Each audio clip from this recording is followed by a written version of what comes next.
We are live. Welcome to the Transfer Exchange Show, the review. My name is Kieran Stewart, and I have a full squad tonight. And it is a Sheffield United and Fulham special. How you doing, boys? Hi, mate. Evening, everyone. Jamie? All right, and on my top right, we've got Jerome Marks, a.k.a. The Voice. How you doing, Jerome? Evening. Yeah, good, thanks. On my bottom left, we have Steve K, Chief Scout. How you doing, Steve? All right, mate. Evening, everybody. And on my bottom right, we have... What the hell does that even say, Si? Screamer. I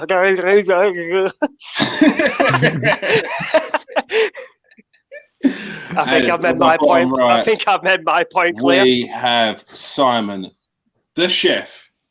Definitely the chef stirring the pot tonight is Simon K. Simon Powell, sorry. Wow. That was like a hybrid of Simon and Steve. What a sight to behold. All right. Let's get this started. And in the comments section, what we saying in the comment section, people? Don't leave me hanging. Not even a hello. All right, we'll see. Oh, there we are. It's Goodwin. It was always going to be Goodwin, isn't it? How you doing, Goodwin? Nice to see you, mate. All right. Don't forget to subscribe. Press the button now. Okay, I'm going to try and get some next time. I say next time, probably about 6 months' time. We get some fancy thing that's going to go across the middle there, and I'm going to say press it now, and then pretend I'm holding it, and then do some sort of magic. But not yet. It will come soon, eventually. But let's get started. Go and like and subscribe. Boom. Go and follow the Instagram, Twitter, and all the other social medias. And go and follow these guys, of course, the Scouts. All right. It's Sheffield United tonight. And Chris Wilder is probably he is the best up-and-coming English manager around at the moment, I'd have to say. I'm trying to think who else there is. Because it's definitely not Frank Lampard. And if you're talking about someone who's taken a team from the Championship into the Premier League and surprised many, it has to be Chris Wilder. An exceptional job he did with Sheffield United, only just missing out on Europe last season. And it's going to be a tough act to follow this season. But can he do it? Steve, we're going to start with you. How did Chris Wilder and Sheffield United get on last season? Well, it's probably their best season in the club's history, wasn't it? Not far off. Yeah. So it's 11 or 12 years. I don't know what, but it was round about that of being out of the top flight. A season, but they'd seemed like that. Really that they'd never been away. No one had expected them to do what they did. There were so many who said that they would even go straight back down, but what he's done, he literally shoved those words right back down those people's faces and some. And they did it by challenging for Europe, the European place, virtually all season. Billy Sharp scored their first goal in the Premiership, sort of continued where he left off, from the season before. Okay, he didn't go on to really be a Premiership striker, and it's probably why they're going to have a problem in the future. But from October to December, they lost just one game, taking them to sixth place in the league. Those games included they beat Arsenal and they drew with Man United, Wolves, and Spurs. Then after that, they drew with Arsenal. So they took 4 points off them, and then they went another 5 games unbeaten, which probably their sort of biggest result that they had through the whole season was when they thrashed Chelsea 3-0. And they tailed off a little bit. They tailed off a little bit at the end, which is expected. Do you know what I mean? If you look at their squad, and we're not talking about the quality of their squad, but we're talking about their squad. Their squad is going to be threadbare. Like if you're talking about their best 11, how long could they keep their best 11 going? And that's what it boils down to. How long could that best 11 be giving it for 90 minutes throughout every game of the season? Not with their budget. Yeah, Jerome, what was it that Chris Wilder brought, and Sheffield United brought that stood him in good stead throughout the season last season?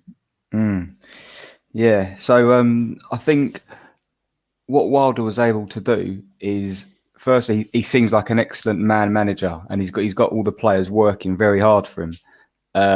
You can see him on the touchline, like he doesn't take any nonsense. But what was not luck, it's not really luck, but if you look at, say, their defence from last season, pretty much picked the same back five, I think maybe 35, 36 games last season. If you look at the stats, like all their defenders, the amount of games they played, and when you're able to pick the same defenders week in, week out, for any team, that's going to help. So I think that was massive for them, because they only conceded, I think, 39 league goals, and for a team that's just been promoted, that's excellent. Yeah. Obviously, he had, they had Dean Henderson in goal, so that obviously helped them as well. But I think Chris Wilder's stock over the last season would have grown massively, and he's done such a good job there that for this season he's set himself sort of, I don't know if the high stand, like the bar might be too high for them, because to have a better season than last season, that's like that they got to finish 7th or above. Yeah. But yeah, as Steve said, just an incredible job that he done there. So with Chris Wilder just doing such a phenomenal job with Sheffield United, how long can they keep him for? And how long? And surely this season as well is got to be just survival, isn't it? You can't keep that bar from last season. Chris Wilder's not going nowhere. He was a Sheffield United player. He's a Sheffield United born and bred lad, and he's the manager of his boyhood club and the team he supports. He's not going nowhere unless he's forced out.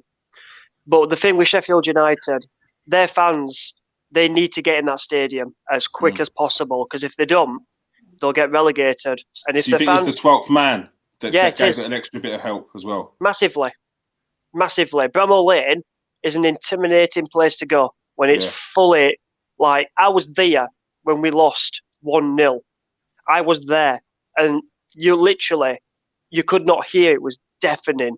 Yeah. Absolutely deafening. Even though we played the better football that night, even though Emery's the manager then, we played the better football. We had some chances. Pepe, for me, was brilliant that night. But their fans just constantly on them. Don't give you no time whatsoever. And they're like that every game. That's it. Every single game.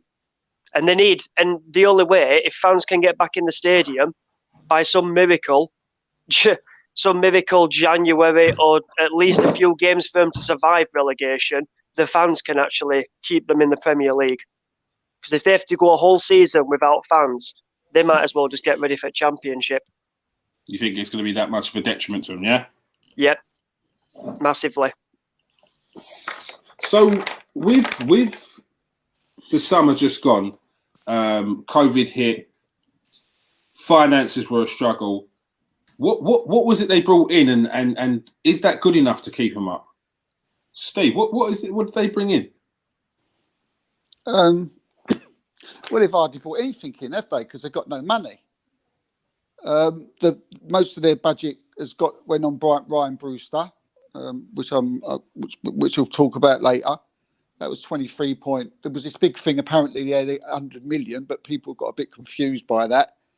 They only had 35 million to spend. They needed a defender because Jack O'Connell is out for the foreseeable future, and he's, in my eyes, he's their best defender, and they didn't replace him. The 35 million that they've had, they've spent on wages and budget and fee towards buying Ryan Brewster. They've got Egan, who's now injured. He's out. They've not gone and replaced him with a defender. They're not going to get players. They're not picking up players. They got Ramsdale from Bournemouth. That's what I mean. They still had to make some moves. Like they lost a massive player in Dean Henderson, and they had to replace him. And they replaced him with another goalkeeper that, I mean, although the team got relegated, he done really well for Bournemouth. But to be fair to Sheffield United, they haven't got the budget, so it's not like we can turn around and say, "Oh, you haven't done that right, you've done that wrong." No, but you have to do. You do what he done. You haven't got it. No, but you do what he did with the players that he would have bought when he came into the Premiership in the first place. You have to be crafty. You have to work with what you got. You have to bring in on whatever budget you got. You still have to bring in players. Then you got the option of with other teams now. They've come up one season, now they've sussed you out. Yeah, because it's looking like that way at the moment. That's the problem. It's looking like they've sussed them out. I mean, they've got so many players who pick up knocks, like McGoldrick. He's always injured all the time. McBurney's always injured. Yeah. And the amount and what's came in is, I mean, the boys might be able to pick up something that I've missed, but I was just looking at that they just haven't got enough, and there's players that they've lost and haven't replaced, and they're going to be up trouble. Billy Sharp can't do it no more. David McGoldrick can't really do it. He's not great, and that's the thing. David McGoldrick hasn't done it. He scored. What has he scored? 2 goals in all competitions last season, I think it was. And he near enough scored half of that already this season. If he scored in the second game of the season. And they also brought in Oliver Burke from West Brom, which, I mean, it was a surprising one because he's not really done it for any club that he's been at previously in the Premier League, or he's not done it since he's been at Leipzig. They brought in 2 players. They're going to be relying on a 20-year-old kid, it looks like. Yeah, they brought in 2 players from Derby. The Ismaila Koulibaly, who we spoke about last week, has he been loaned back out? Did you say it was Jerome? Loaned back out. Yeah, he might not be there for a couple of years. It's like a work permit issue. Yeah, Ethan Ampadu on a loan. They've got a free transfer from Rangers. It's bleak. It's bleak to say the least. It's hard to pick out players. It's hard to pick out players. You could think, he's gonna do you the business for this season. It's very difficult because, as you say, they seem to be getting sussed out. Yeah, and that's it is COVID that's hit them massively. Because I spoke to my Sheffield United guy, who I get information from, and I've got it on good authority, and he says to me, Sheffield United are losing at least 260,000 a match day, basically, and then they would have had 100 million to spend from their owner. Whatever name he is. But what he's done, he's covered, basically. He's covered the players' wages, people that work there, and he's basically tried to basically just cover all COVID costs. And 100 million, he even struggled with that. With the players, trying to get players as well. It's 250k match days. Is a lot to lose out on for any team, and it's down to football teams now to work out other ways of generating that revenue. Sheffield United are not a Premier League team. They're not a proper traditional Premier League team that's been here for a few years. They've been here 1 year. They're still a Championship team running as well. Yeah, one of the players that you mentioned. Ryan Brewster went on loan to Swansea last season. In the second half of the season, had a really good season there. Hit the ground running. It's going to be a big season for him. There was one of the quotes I saw yesterday that came out that said that they weren't sure whether to play him or not. They weren't sure whether to bring him in at the deep end against. But it's a game against Fulham. It's a team that. They played in the championships, the team that he would have come up against in the championship as well. So it surprised me that he didn't even get a start yesterday, and he came on what was about the 65th minute or something like that. Jerome, you had a little look at him. Tell anyone that hasn't seen Ryan Brewster what he's about. So he's an out and out striker. He's not a penalty box striker, but a lot of his work is done centrally. He'll come and link the play, but he's predominantly just basically there to score goals. And it's going to be a lot of pressure, I think, for him, because he's only a young guy still. He's only 20 years old, and apart from the time he was at Swansea, he hasn't really played a lot of professional football. He had I think that Steve looked at him as well. He had an unbelievable time for the England under-17s a few years ago. His goal scoring record for them was amazing, but since then, I say since then, he was only a 17-year-old, but maybe hasn't sort of lived up to expectations. Didn't really get a look in at Liverpool, and it's, as I said, I think it's a lot of pressure on him, especially with the price tag. They paid a lot of money for someone that hasn't done it in the Premier League before. A lot of money. Yeah, a lot of money. And it's a lot of money for a team who you say that doesn't have a lot of money. That they're going out and spend 20 to 30 million on a 19, 20-year-old. It's a tough one, because in my head I think he's quite well renowned on the football scene. He's quite well respected as a youngster. A lot of potential, but Liverpool sold him.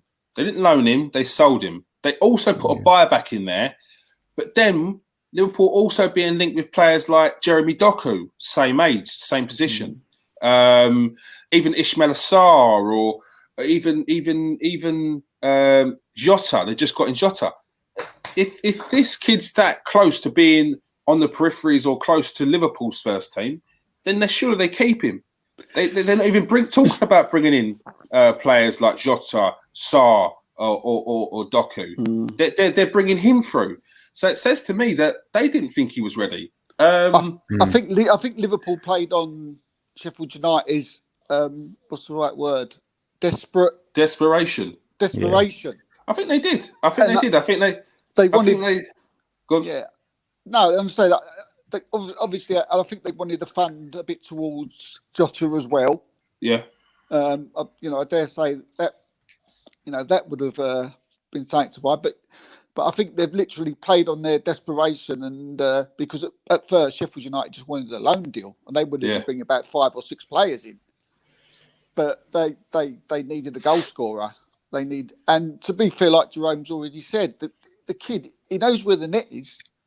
He certainly knows where that net is, and but Jerome's right what he says again when he said that he hasn't had that experience at a top level of playing regular in and in there. He scored 10 goals for Swansea when he was on loan. Fair enough, but he's not had that experience of playing week in, week out. When the pressure's on. When the pressure's on, top level, and to pay 23.5 million, they're going to throw him straight. They're going to throw him straight in. And, I worry you. Yeah, Sire, do you think they should have maybe went out and bought a more experienced striker? I mean, there's a lot of players that were going on a free. It's not even to say that you shouldn't have brought in Ryan Brewster, but I mean, Ollie McBurney, he's a good player, but he's not getting you more than 10 goals in all competitions. Billy Sharp, he's not Premier League. He's not. He's top Championship. He's not Premier League. Is that if there was an in-between league, Billy Sharp would be in there. Do you think they should have just thought about it a bit more? There's players out there they could have brought in. They're all going to rely on a 20-year-old that they're going to have to play because he's cost them near 30 mil. Well, I think Brewster, for Sheffield United, will be a brilliant signing. Yeah. And I think he'll actually be a brilliant signing, and he'll make Liverpool basically finally take an L on business off the pitch. Because I think for Sheffield United, it's a brilliant deal. Even if they do go to Championship, he'll probably be top scorer at Championship as well. But he can score the goals that will probably try and keep Sheffield United up. I think it will. Anyway, they were after Balogun from us, and they offered 7 million, and we turned that down. So, but we know how good Balogun can be. Not us as fans, the club. Arsenal know how good Balogun can be. That's why they want to try and obviously tie him down and keep him. But with Brewster, I think is a better striker than what they've got. It's these typical managers that think a player needs time to settle into a league or a Premier League or something like that. Brewster don't need no time whatsoever to settle into Premier League. I think he'll just take to it and duck to water. Surely you've got to play off of his confidence, that fearlessness that the youngster has. I mean, he went into Swansea, he scored 10 goals from January, and that's not bad for a youngster. And the manager at Swansea even came out and said, "I don't think he's ready for Championship," and he went out and smashed it. So these managers just need to stop thinking. They need to stop thinking. You can't knock that at all. You can't knock a goal every other game, even for an experienced striker. Championship is not an easy league to get goals for anyone, especially a youngster. But that's it. These managers, though, they need to stop babying these players. They need to stop treating them like the 10-year-olds. Yeah. Well, if the player says he's 100% ready to go, then let him go. Keep bringing him back and letting him have 20 minutes here, 10 minutes there. You're destroying him even more. It makes you wonder what Chris Wilder has seen that we haven't, doesn't it? He can only have seen what we've seen, can't he? Yeah, true. I mean, you get a bit extra, but a little bit.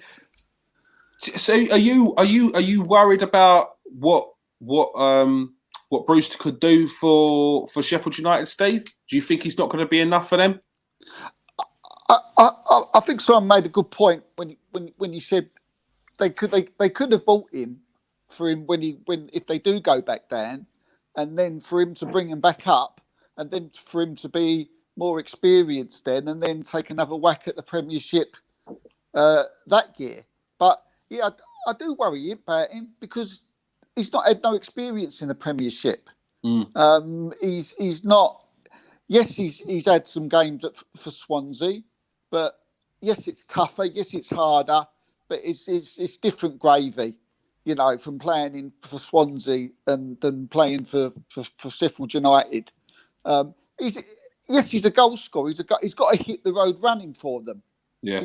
And to pay 23.5 million, they must fancy him. They must really fancy him. I mean, the last time I see Brewster, he missed a penalty. I mean, that's the last thing I've seen of him. So that's the last bit of confidence that I've seen of Brewster on a football pitch.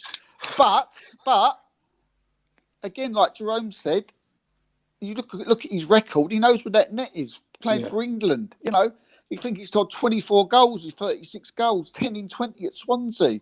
So we're thinking, well, why don't he just carry on?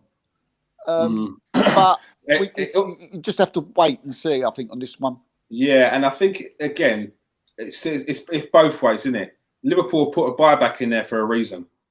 So essentially, that's a go, mature, cut your teeth, and then we're bringing you back. You don't put a buyback in there unless you think there's something in the kid. I mean, you look at him, look at Brewster, and you look at this. Let's take someone. Let's take Balogun. Is there much difference? And we was trying to sell him for like 7 million. Yeah, I think Arsenal would have taken 10 to 12 probably. But if there would have been a £20 million offer for him, they would have driven him to Sheffield themselves. Yeah. So yeah, it's a fair point. Yeah, that's a lot of money to spend on a player who's only played 20 games in the Championship and scored 10 goals. And I mean, that's not a bad record, but it's just that's his only experience. I think we all want him to go to Sheffield United, and I think we all want him to hit the ground running and start scoring goals straight away. Yeah. But I don't think any of us have seen enough of him. But they've signed him up on a 5-year contract. and they're going to give the youngsters a chance. Yeah. I think he's same as Eddie and Nketiah, me. I always said he was same as Eddie and Nketiah. Not now, but obviously when Eddie and Nketiah were starting with Arsenal and he got his chance. I think Brewster's got more potential than Eddie. Yeah. Yeah, I think his all-round game is completely different, isn't it? One's very much a sort of fox in the box kind of striker. The other one's got a bit more all-round game to him.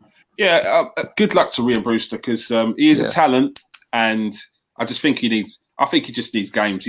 If you watch him interviews and anything outside, he's a very confident kid, very very confident. So use that. Use that. And he's a Chad Relief, and he's a Chad Relief boy. Yeah, so can't be that bad. Can't be that bad. Yeah, boys down errands. We know fans in the stadium as well. It's an even better chance for him to have a go. Yeah, I mean, I'm sure the Sheffield United fans would have been supportive anyway. I mean, they've got David Goldrick, who scored 2 goals in the all of the last season, and he's a striker. So if he gets cheered on from work rate, and you know what I mean, they love that side of things. So I think it's one of them teams. I think if you show you put all in, I think they appreciate that. Youth watch. I mean, there's not much out there with regards to Sheffield United. There's some. They've got some talented youngsters coming through. One of them is Antoine Hackford, only 16 years of age. He's actually training with the first team, and he's been in a few of the first team squads. There's a very good write-up in The Athletic about him. He's definitely one who's going to be coming through in the not too distant future. You'll probably see him in a few cup games this season. But there's a bit in the segment of the Fulham one I'm going to speak about in a bit, which kind of I think ties in to this whole youth coming through at certain clubs. So we'll get onto that in a bit. But predictions for this season. We'll start with you, Jerome. How is Sheffield United going to do? Well, they've had a terrible start, haven't they? So it's very easy to say they're going to finish near the bottom. But if the manager seems to be able to get the best out of, squeezes every last bit of goodness out of the players that he's got. I don't think they're going to have as good a season as last season. But I also don't think they'll get relegated. I think they might finish 14th, 15th, something like that. Yeah, I think Steve, what do you reckon? I worry for them. I do worry for them. I do worry that they've been sussed out. I do worry that they haven't bought what they've needed. They've got a good manager, but up front worries me. And it's like what we've said before. It's the old cliche. If you want to stay up, you need to score goals. And this is where Ryan Brewster comes in. If Ryan Brewster doesn't score the goals, they'll get relegated. Yeah. So it's a matter of weighing up the two and whether I think Ryan Brewster scored the goals or not. Do you think they could stay? Do you think they could stay up on the same amount of goals they scored last season? No. And that's the problem. Because that means they have to keep the same clean sheets as well. No, because I think people are starting to suss them out a little bit, which is a shame because I like Sheffield United. I think they'll go down. I think they'll go. I hope I'm wrong. I hope I'm wrong on this one, but I think they might go down. I think that's your first, did it, Steve? Second. Who was the first? West Brom. Oh, I think we're going to... I don't want to prejudge, but I think we might have Steve's full list tonight. Si, how will Sheffield United get on in this season? 20th. Whoa! 20th, it's written. 20th. Where are you from, Simon? No, isolation. Yeah, it's lockdown in Sheffield for 2 weeks. No, you've got to be realistic. 20th. You worried about scoring goals? Fulham are absolutely dog shit. Sorry for language, but they are. They are absolutely crap. And they took the lead against Sheffield United at Bramall Lane today. They are crap. Yeah. Sheffield United this season for me are just second syndrome for me. Second season syndrome. Everyone's worked them out. The crowd are not behind them because they can't even get in the stadium. But they can all go and meet up in a restaurant. And then basically, I just don't get it at all. I honestly don't get it. But I see him finishing 20th because Fulham at least have got a decent midfield. They've got a better strike force and a better midfield than Sheffield United and West Brom, in my opinion. But the defence lets them down. With Sheffield, it's just the team altogether. They just look lost of ideas. We were rubbish at the Emirates. They could have actually beaten us when they came back to 2-1. If it went on for another 20 minutes, we would have lost that game because they were all over us. They just woke up.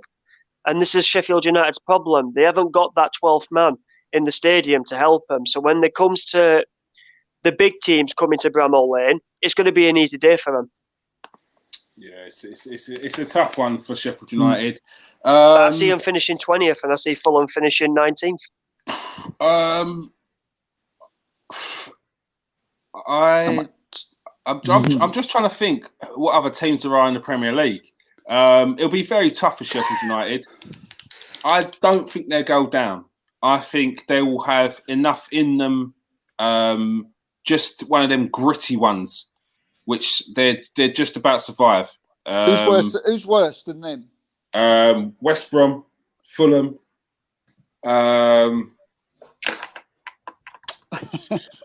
West Brom are not as bad as what people make out. Nah, but they're too inconsistent. No, they are. Everyone's inconsistent. Everyone is. We should do this again halfway at Christmas as well. They're too inconsistent. It's a tough one. I can't even think of any teams. Burnley. Newcastle have got too much in locker. Burnley have got too much. Wolves have got too much. Oh, yeah. Yeah, it's a tough one. Good thing I'm the host. Next. It's the transfer. It's the transfer roundup. It's the transfer dictatorship. All right. So, if anyone wants to come after Simon, he's in the bottom right. He'll be here for the next probably about an hour. So, you know where to find him. He's from Sheffield. Send us an email at see you in your house in 5 minutes. He's just about to say his address. S61. Next up, we've got Fulham. They gained promotion through the enthusiastic but inexperienced Scott Parker. I mean, he's done a great job from getting them up. When he went down, he had that. It gave him a little bit of structure. He gave him a bit of, I don't know. It gave him a little bit of hope, even though everyone else knew they were already down. But he carried that momentum on, and he's brought up a Fulham team who, on paper, should already be down. If I'm honest, don't hate me, but the Fulham team is. You look at it and it doesn't scream of Premier League, but it's a team that I think, although I'll say it now, it's a team that I think will go down, but it's also a team I think will cause trouble along the way. I don't think they give up. I saw them in the first game against Arsenal, and there was a couple of players in there that impressed me. Jerome, we'll start with you. I'm glad you said Jerome. Why? Because you want to start on a lighter heartedness? No, because you'll ask him first if they go down or not. Oh, so it looks like you're just. You've already said it, although you haven't said it. I've kind of drew you out. You don't know yet. I don't know. Do you know what I'm going to say, Steve? But it's your go. Who's worse than them? All right, Jerome. They done well to get up this last season. I mean, they done well. The team's not full credit. Full credit. Talk to me. Scotty Parker, what a man. Let's speak about the good points. Scotty Parker, how well has he done to get this team up? The cottage is nice, isn't it? It's lovely, that cottage on the river. Look, it's on the Thames. It's beautiful. Yeah. Are we viewing a house, or are we talking about a football team? The thing is, they've actually... Nah, I'm trying to sugarcoat it, but I don't think I can do it. It's hard. Just try and not be brutal. Look, they brought in a couple of half decent players. They've got Ruben Loftus-Cheek from Chelsea. Yes, he's a good player. A couple others as well. They brought in the ex-Paris Saint-Germain goalkeeper. Yeah. A couple of others that you might mention perhaps later on, like a centre back from Lyon on loan. Lamina, who was at Southampton, who looked pretty good at Southampton. Yeah. But they're just loan players. I think it's hard to say anything other than that they're going to struggle. Not only because of them, but like we were just saying just before, thinking of teams that are going to be worse than them. Yeah. Cheers, Steve. That was a really good point. It's hard to think of 2 or 3 worse teams. Also, Scott Parker's limited managerial experience. I think he's more worried about sort of what clothes he's going to wear on the touchline than it's a crisp suit, though. What typing he's going to have. Go easy, South East London boy. Yeah. Crisp suit, looking sharp. Sharp. Top man. He wants a modelling contract. He does. He does want that, doesn't he? He wants it, doesn't he? He wants that Burberry, that Hugo Boss. Shiny, slick. He wants to be like Freddie Lundberg when he was modelling those boxer shorts. This is a proper boy, doesn't he? Yeah. Proper boy. Go on, Steve. Fulham. Right. Fulham. Right. How did they get on? Tell us how they got on. Start on a good note. They got up last season. Come on, Steve. That's what I was going to do. Sweating here. I've got Fulham fans here unsubscribing. All the Fulham fans are sitting there like this and go, God, I was looking forward to tonight. You laugh. How, as a Fulham fan, can you look forward to this debate? No, but not being funny, but because it's a different expectation. No Fulham fans going into every game thinking, result here. You're thinking, come on, let's put on a good performance. Let's show something. Let's this. It's different. Fulham, I'm going to just big you up on last season, Fulham. That's it. Here we go. And then we go to side. I'm going to big you up on last Everyone's season. nodding. That season in the Champions, that was their 138th season in the Premiership. In football. So well done for that. That's a good thing. Scraping the barrel there, Steve. What a start! You're like, yeah, don't worry, boys. I got this. So you've been around for 128 years. Well done. Everyone just claps for 20 minutes. And all right, fair enough. You know, after a quick stay, you wasn't in the Premiership very long. But you rubbing salt in the wound. But you was in the Championship, and you come back up. And Scott Parker came in. You know, he was caretaker manager, took over, and got you promoted after a lot of people were tipping Brentford, to beat you in the playoff final. I think it was that experience that they had. It's weird. It's weird. Yeah. When a club's been there before, it might be a different batch. It might be like Trigger's broom, or do you know what I mean? Yeah. Different head, different handle, but it's the same. Yeah. Somehow. But what happened? As I say, everybody thought Brentford was going to win. I thought Brentford was going to win anyway. But Scott Parker, who's impossible not to like, took them forward. And beat them 2-1, and it was like a derby match, wasn't it? It was like a West London derby match final. So he was come up in the Premiership, They both finished with 83 points.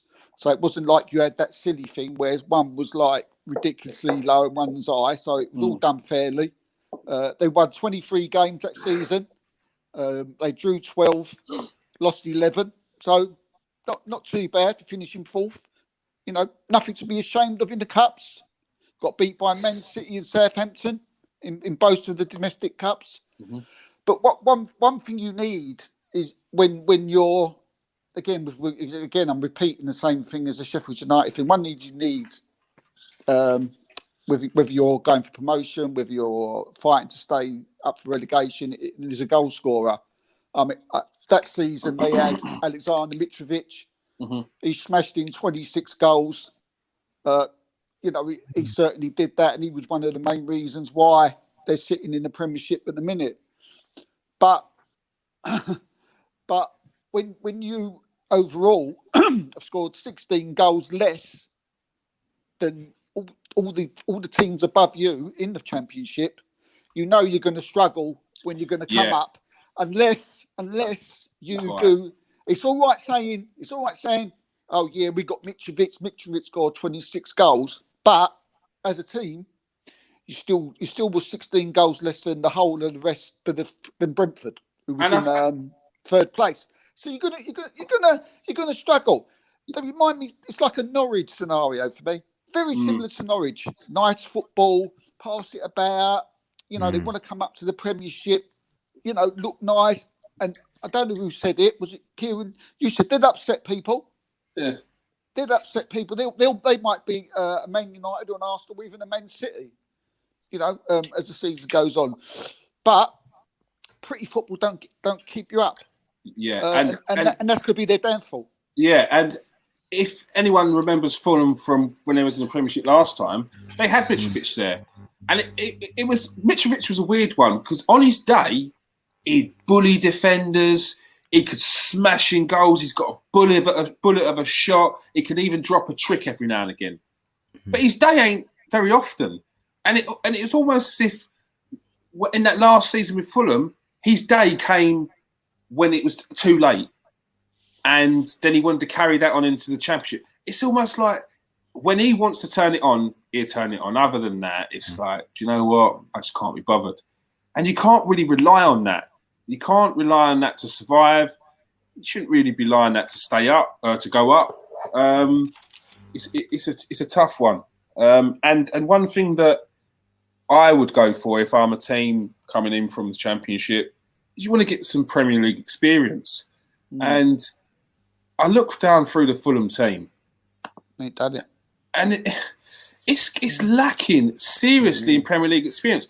And I'm not even talking about in necessarily experienced players, because they've got a couple of players that have played for, like, we'll speak about them in a minute, that have played in bigger leagues around Europe. They've probably played Champions League and played some Europa League, but that's not Premier League. And if you look through their whole squad, it's lacking severely. I think Mitrovic is probably the one player in their team that's got Premier League. Tom Kearney, for the last time he was in there. But we all saw Tom Kearney is the kind of player who, in the Championship, he looks like a diamond. And in the Premier League, he just bang average. And that's nothing on him. Okay, I should not use the term bang average because it sounds disrespectful, because a bang average Premier League player is still a decent Premier League player. But it blends in. He's not going to win you games. He's not going to turn the screw that's going to get you them 3 points. And that's what they need in their team. Otherwise, they're just going to trudge along, and they're going to be inconsistent in games. A couple of players that they brought in. One of them, Joachim Anderson. Yeah. And the other, Terrence Congolo.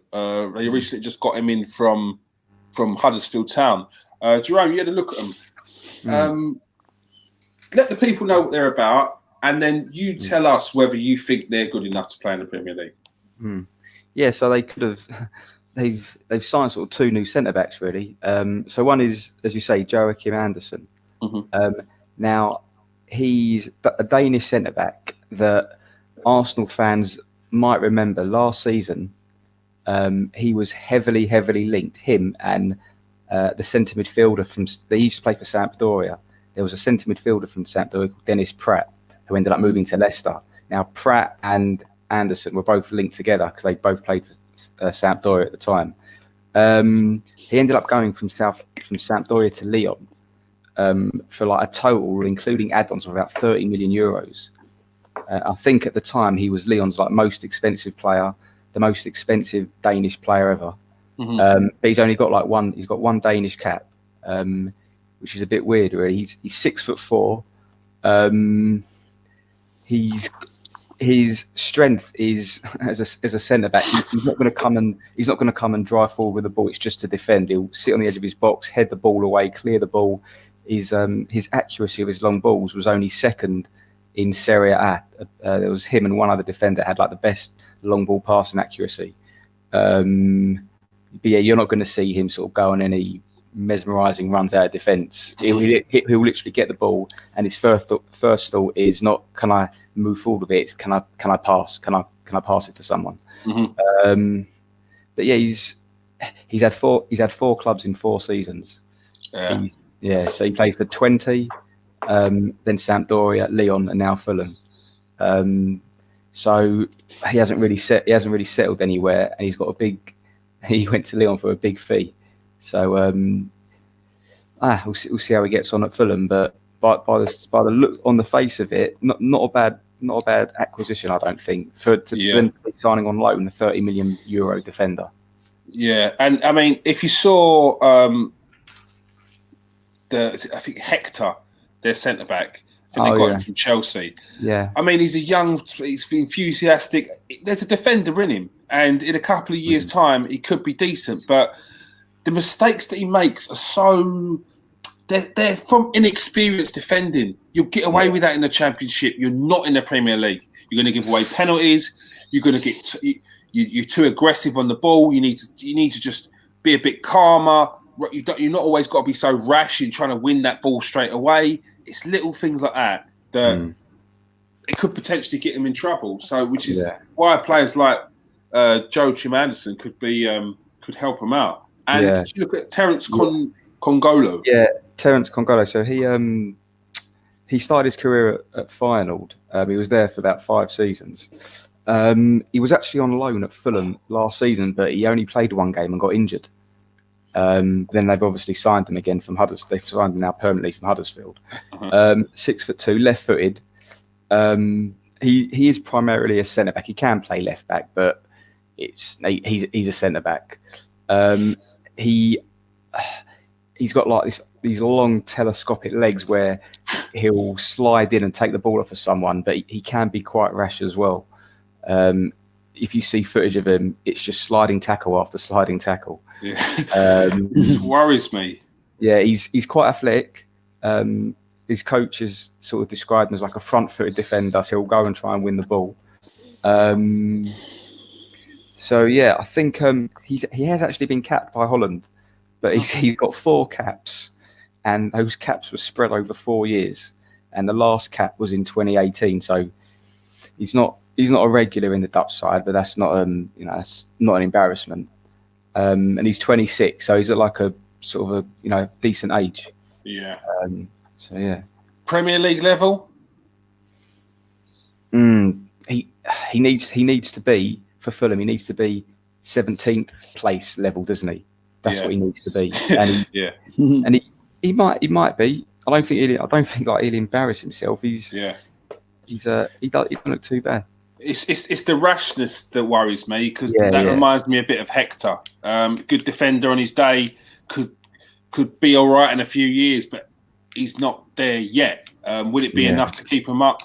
I don't know, and that's the worry. They're leaking goals, as we saw. They took a lead against Sheffield United, 75th minute, wasn't it? Was it Si? And then, so that's the worry. Do you think they've brought in the right signings? Do you think they've brought in enough to do anything this season, Si? No. I still think they're idiots paying Ruben Loftus-Cheek $150 a week. Yeah, but still, you've got the best player they've got the best player at the minute, in my opinion, in the world and in the Premier League in Mane, who's on $140 a week. and he's on 150. It's mental, absolutely mental. That's why I've got him down as 19th. I don't. Their owner is Keiko, mate. He's not got to worry about money. Like, so how much he earns is doesn't matter. If Ruben Loftus-Cheek does it on the pitch, it don't matter. Finances are not anything I'm interested in. Are the players going to do it? Is what I'm interested in. Ruben Loftus-Cheek, you say, is a good signing. I don't know if anyone's seen Harrison Reed. Also, I mean, you can't miss him. His hair is so red. He's proper ginger. Really, really like the look of him. I watched him first of all when he played against Arsenal.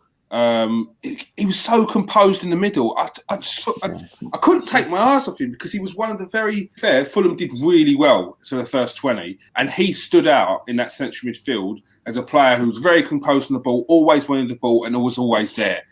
And I was just thinking, who is this guy?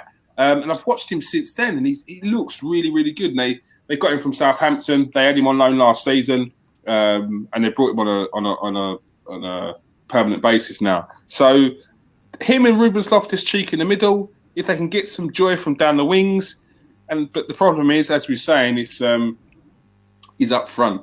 That seems to be the problem. Next up, we're going to go on to the youth. We're not getting my predictions then. No. We ain't done it yet. No, we ain't done it yet. We ain't got there. We all know what you're going to say, Si. It's all right. I read an article the other day on Fulham, and it was about their youth. And it was on a blog called Fulhamish. It was written by a guy called Charles Jones. It was a really good article, and it basically said, why have we not seen any of these Fulham players coming through in recent years? The Fulham have a very, very highly regarded youth team. Their youth development, Ryan Sessegnon, Harvey Elliott, who's gone to Liverpool, Stephen Sessegnon, his brother. The names that coming out of Fulham, it's been like that for years and years and years. And there's players in there. The problem is, which it pointed out in this article, was Fulham haven't been in a comfortable position to blood these players. Even the last time they were in the Premier League, probably about 2-3 seasons before they went down, was the last time they were able to bring players, be able to bring players through, because they were essentially a mid-table team. The lower and lower they get in the league, and the more seasons they have of just scraping survival, they can't take the risk of playing these youngsters. And then when they get into the Championship, their first fault is to go straight up. Again, not a very good opportunity to blood these youngsters, because you've got to get tried and tested, and it's not probably the right time to be bringing these players through, which is kind of brings you back to what we're speaking about with Sheffield United. Sheffield United could have all the best youngsters in the world, but are they in a position to be playing them in the Premier League when their first fault is survival? So it brought a really good point. There's players such as Stephen Sessegnon, who England World Cup winner with Ray and Brewster, one of the most highly regarded players in that team at the time. A right back, ridiculous speed. He's now on loan at Bristol City, so he should be getting his chance. Players like Matt O'Reilly, 3 years ago, the manager Selavan Jakanovic tipped him, said this wonder kid 3 years ago, this wonder kid will have a big future at Fulham. He's non-existent. He said, I think he's played like 4 games, and even then, I think he's racked up 75 minutes in 3 years. Another player, Cody Drummond, he's just gone to Leeds. He's good. Jerome, you had a little look at him, didn't you? Yeah, he's another right back, and he's 18, and he was being compared to like a right back version of Ryan Sessegnon. I know that's probably an easy comparison to make, being a Fulham fullback, but sort of a lung busting right back. Got a lot of assists in the sort of youth team as a right back. And when he went to Leeds, I think he played an under-23 game. And I think it might have been one of the first times that the Leeds fans seen him play, and they were all just so impressed. They were bigging him up on social media, saying how good he was. But yeah, you're spot on. It's the word you used before was right. It's risky. It's a risk, and the managers, they're in charge of these teams. They got to be very brave to play such youngsters. But it's risk reward, because if you do put a youngster in and he ends up making it at your club, he's going to save you millions and millions of pounds. Yeah. And also he's going to obviously have come through the ranks, so he'll feel like he's maybe not a fan of the club, but the club he'll have a bigger connection to the club. Yeah. And also not just saving millions, making millions as well, because like you get a player who comes through at Fulham, and if he's coming through the ranks and he's that good, it's the difference between this Cody Drummond going to Leeds and Leeds paying compensation of something about 400k to if he plays 20 games in the Championship, 5 games in the Premier League, and people started taking note of this kid. You're talking about 25 to 25 mil, potentially 20 mil on a right back that you've made from nothing, just from your youth team. Yeah. So a brilliant example is Iwobi of Arsenal, because he came through the youth. He played for a few years and got very good money for him. Yeah. So he saved the money because they didn't have to buy an attacking midfielder, and then ended up making a lot of money when he left. And what the thing is, every club knows about these top youngsters at these levels. They all know about the best youngsters under 23s. What they don't know is whether they can do it at men's level. And that's the difference. As soon as you can show that you can do it at men's level, that's when the money comes in. Fulham have such a good youth team. And like, as we said, some of the names that we've said there, Elliott and Sessignon and so on. Look, I think it's at one point you've got to take a risk. I think that should start to be your model, maybe, because Fulham is a team that they've always had that chairman. I mean, the club's in an area where you're going to get a chairman who's going to have money and he's going to like to flash it. It's just that sort of team. It's Fulham. It's that area. So you're gonna have that balance. You've got to have that balance. But I think it's got to be a point. You've got to start bringing some of these youth through. It's good they've got. It's good that they've got. No, it's just a quick one. Just to say, it's good that clubs like Fulham, have got good youth systems, to come through, because they're an unfashionable club with an unfashionable stadium, if you like. They're not going to ever attract probably the big players there ever. So yeah, it's mega important that they have a good youth system. Yeah, but you think, as I was saying before, if they could just get some of these players to the first team, think of the difference if they would have got Harvey Elliott 10, 15 games, 20 games, and Liverpool getting him on the price they're getting him, or teams playing more because actually now you can see that there's not as much I've got to do with them. Yeah, it opened my eyes a little bit more to why we're not seeing some of these youngsters. But it's no excuse for some of these mid-table teams who are definitely not going to get relegated. Yeah. Lookman came from Everton, didn't he? Yeah, because he's young, isn't he? Yeah, and then he went to Leipzig.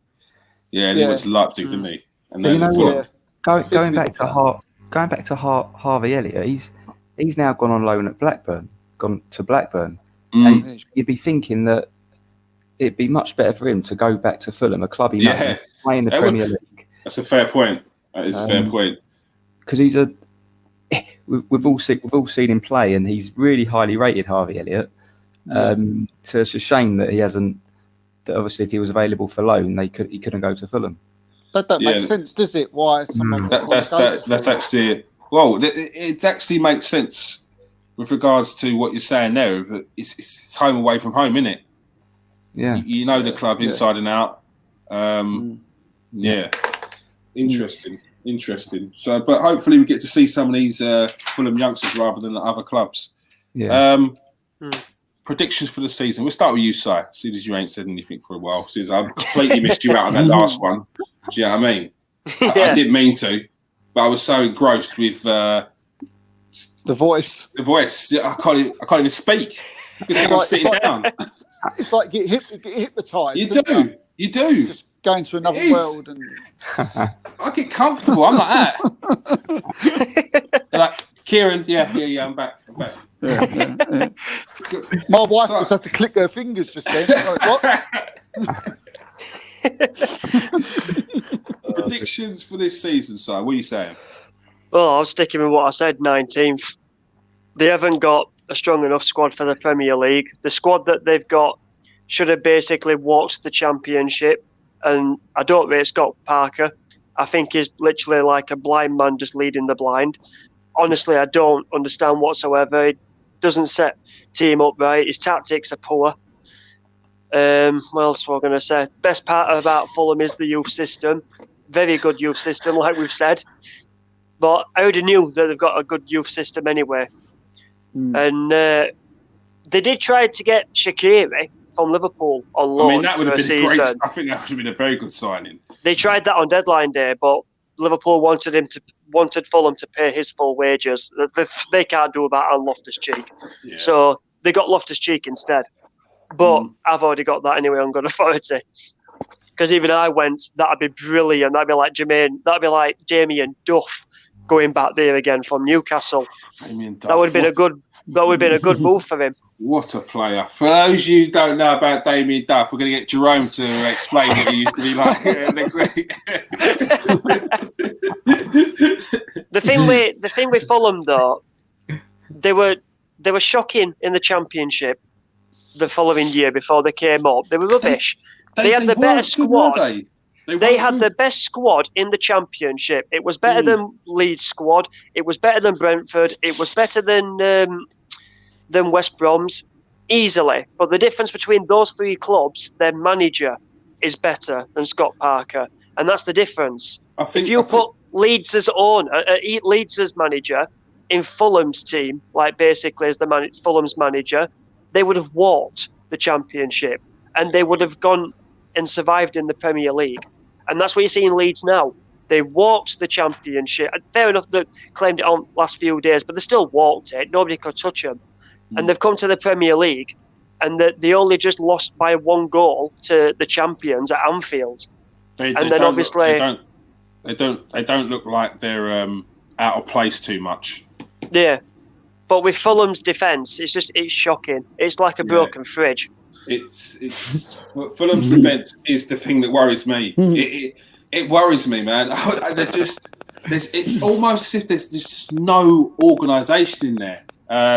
And look, I got one of my best mates. He's a Charlton fan. He loves Scotty Parker. Won't say a bad word about Scotty Parker. But even he said he feels that Scotty Parker. I'm Simon.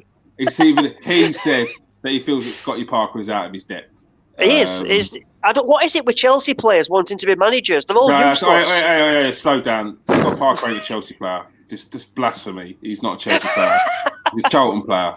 So, hear it right. It's the McDonald's kid, mate. It's a Charlton player. Have some respect. Never a Chelsea player. Next, Jerome. Predictions. Laying down the authority there. So it's not looking great for them, but good start. I'll come with a bit of hope. Come on. Well, so I said 19th, mate. So he should have just stopped there. Yeah. With football, as the saying goes, it's a funny old game, and you sometimes get teams where you think, they're going down. It's like a 100% they're getting relegated, and sometimes they go on a run of games or decisions. It's not always as simple as we think it is, or it doesn't always happen as what we think it's going to happen. Like we've seen it in the past loads of times. So there is, they. I do think they're going to go down, but I wouldn't be massively surprised if they manage to stay up. But I do think they'll go down. Steve, do you know what? I was tense, but I was all right in the end. I was sitting there thinking, every single last Fulham fan is gone. He's gone, look, and then he's coming back. I've been there, and it's a lovely day out by the river. It's a lovely day out. Old stadium, though, isn't it? There's a nice little up where you can get a nice ice cream and a flake for £1.50, and you can get a canoe or a catamaran for a £5. So there's always that. Catamaran and vol-au-vents, mate. Boom. We're telling a weekend away here, not a bleeding football show. But no, I say seriously. You have a look at their team. The defence, Joachim Anderson, decent player, just not enough. Joe Bryan's a good player. Ain't been mentioned tonight. Joe Bryan's a very good player. He's the American guy. But they've just got average defenders. You know, Ream, Robertson, Hector. Midfield, they've got one person I can't work out is G. Michael Seri. I mean, is he still there? Is he still playing for Fulham? He just didn't settle, did he? I just don't know what happened to him. I mean, Arsenal wanted him at one point. Yeah. But no. And then you've got your forwards. You've got Mitrovic, who I think he'll struggle this season. Then you've got Lookman and Kamara. And it's just not strong enough. I think they'll finish. I think they finish 20th and possibly West Brom 19th and Sheffield United 18th. Stroke maybe someone else. And the only reason why I'm saying that Fulham will finish bottom is that I see them as a Norwich, and I see them going out all guns blazing. And I think if they do that, they're destined for relegation. So I'm afraid they've got. It's going to be a tough one for Fulham, and I don't think they're under any illusion that they feel that if they were to survive, it would be a clean sweep or something simple. One thing we can say is there's something about Scott Parker that we know he's not a tactical genius. You know, he goes out. He reminds me of a Frank Lampard. He sets out his team, and if that team don't do it, then you're riding off of energy and determination. But that's what I think he can bring to the team. He can bring that sort of never die attitude which he had as a player. That sort of that grit, that never give up. That in certain games can pull them through. And this is why I say they're a team that could take points off teams. I mean, they took points off Sheffield United today. I think everyone who plays Fulham this season will think 3 points for them, 3 points for them. But it's not. It hasn't been that so far. So it shows they've got something in them which will get him through some of the games this season. But and to be fair, he hasn't got a lot to work with, has he? He hasn't. But as we said, I like the look of Harrison Reed. We've got Ruben Loftus-Cheek. When he was at Crystal Palace, he done the business there. I can see him doing a half-decent job now. When Mitrovic is on his day, he scores a goal, although he missed a penalty and then gave one away. They will take points off teams, but unfortunately, I think they're going to go down. It's going to be a tough season for Fulham. Sorry, Fulham. I usually say I hope we did you justice. I hope we weren't too brutal. But if I was watching this, I'd be looking for all four of us on match day. At least we're honest. Yeah, that's what you come for. You come for honesty. Well, they're all right. He's in Sheffield and he's in Israel. Breaking news. I'm on TV now. Look, England's most wanted. Sheffield and London. Sheffield, no idea why. No idea why. Got no idea. Don't say where we're from. No. N1. Ireland. Yeah. Yeah, and Ireland. Guardian top 60. We had Jerome tell us last week. We're going to start off this week though. One for the Leeds fans. Ian Poveda. We were going to talk about him the other week because someone brought him up. I completely forgot about him. Then I saw a FIFA thing on him the other day. He seems like a cracking lad. What have they got to look for in future times, Jerome? Oh, a really tricky, nimble winger. One of these players which we might speak about a couple more tonight, that play on the right wing, but are left-footed.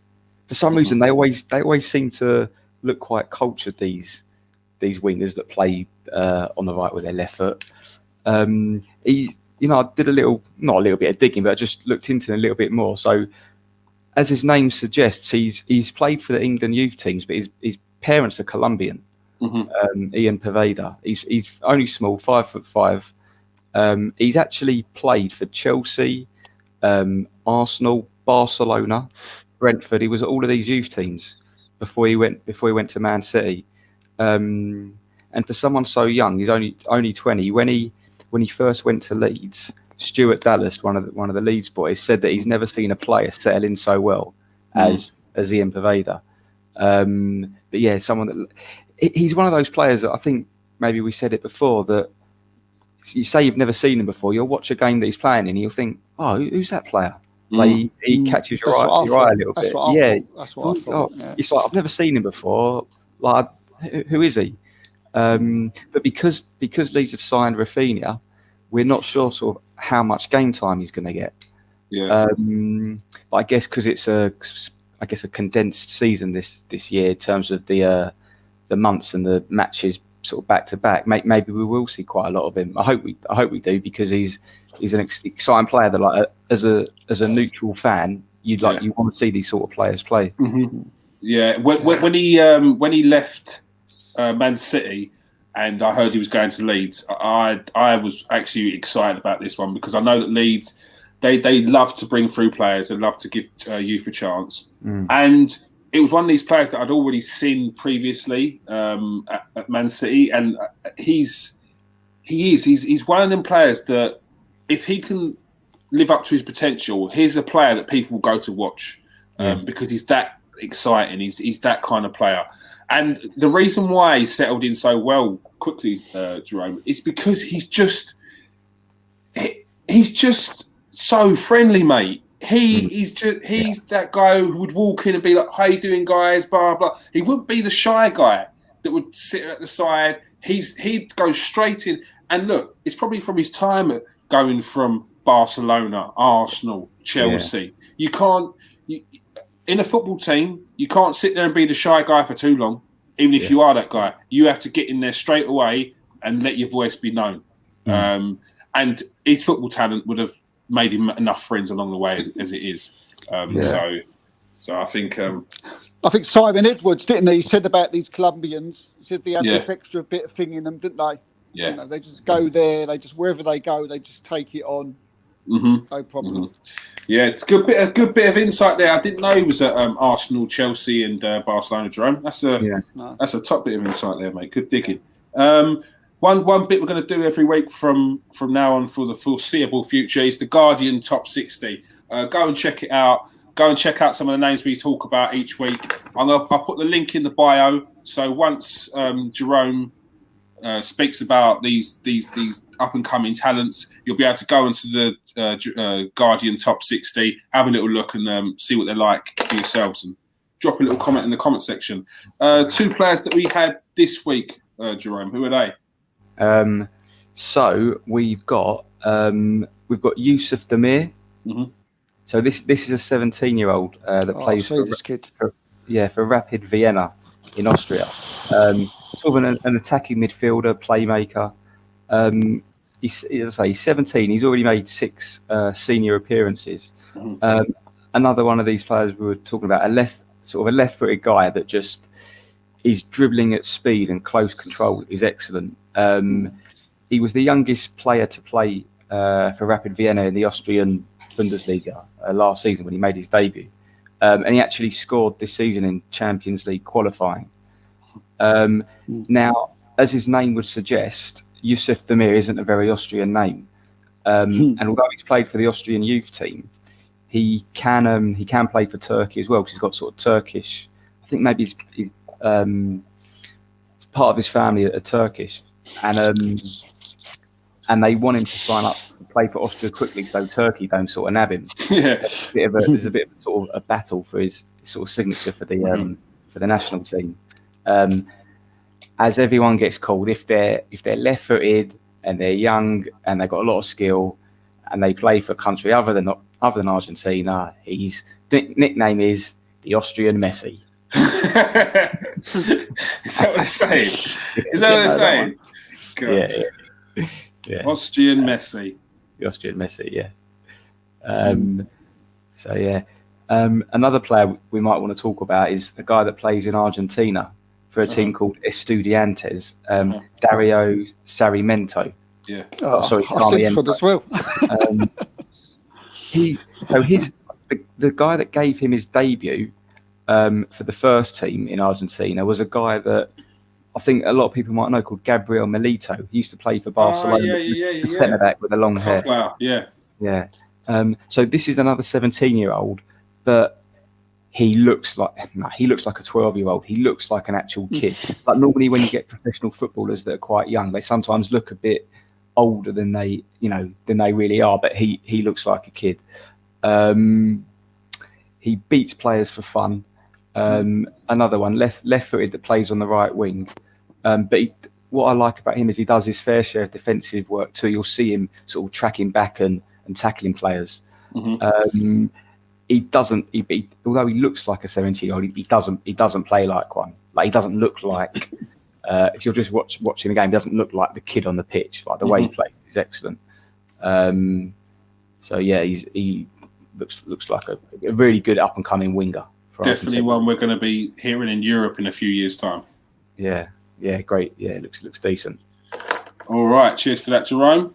Now we have what will probably be one of our last transfer roundups for a little while before we have to add a new segment, which will be probably discussed about football, general football chit chat. You know how it is, but yep, the transfer window has officially closed. In England, the UK one closed on Friday at 5:00. But there were a few more stories that came out from the previous one and a few more deadline day deals. So let's get cracking. It's the last transfer roundup. Inter Milan offered Christian Eriksen in a swap deal for Jerome Boateng, and Bayern Munich turned it down. If we're going to say for me. I would have turned that down and all, mate.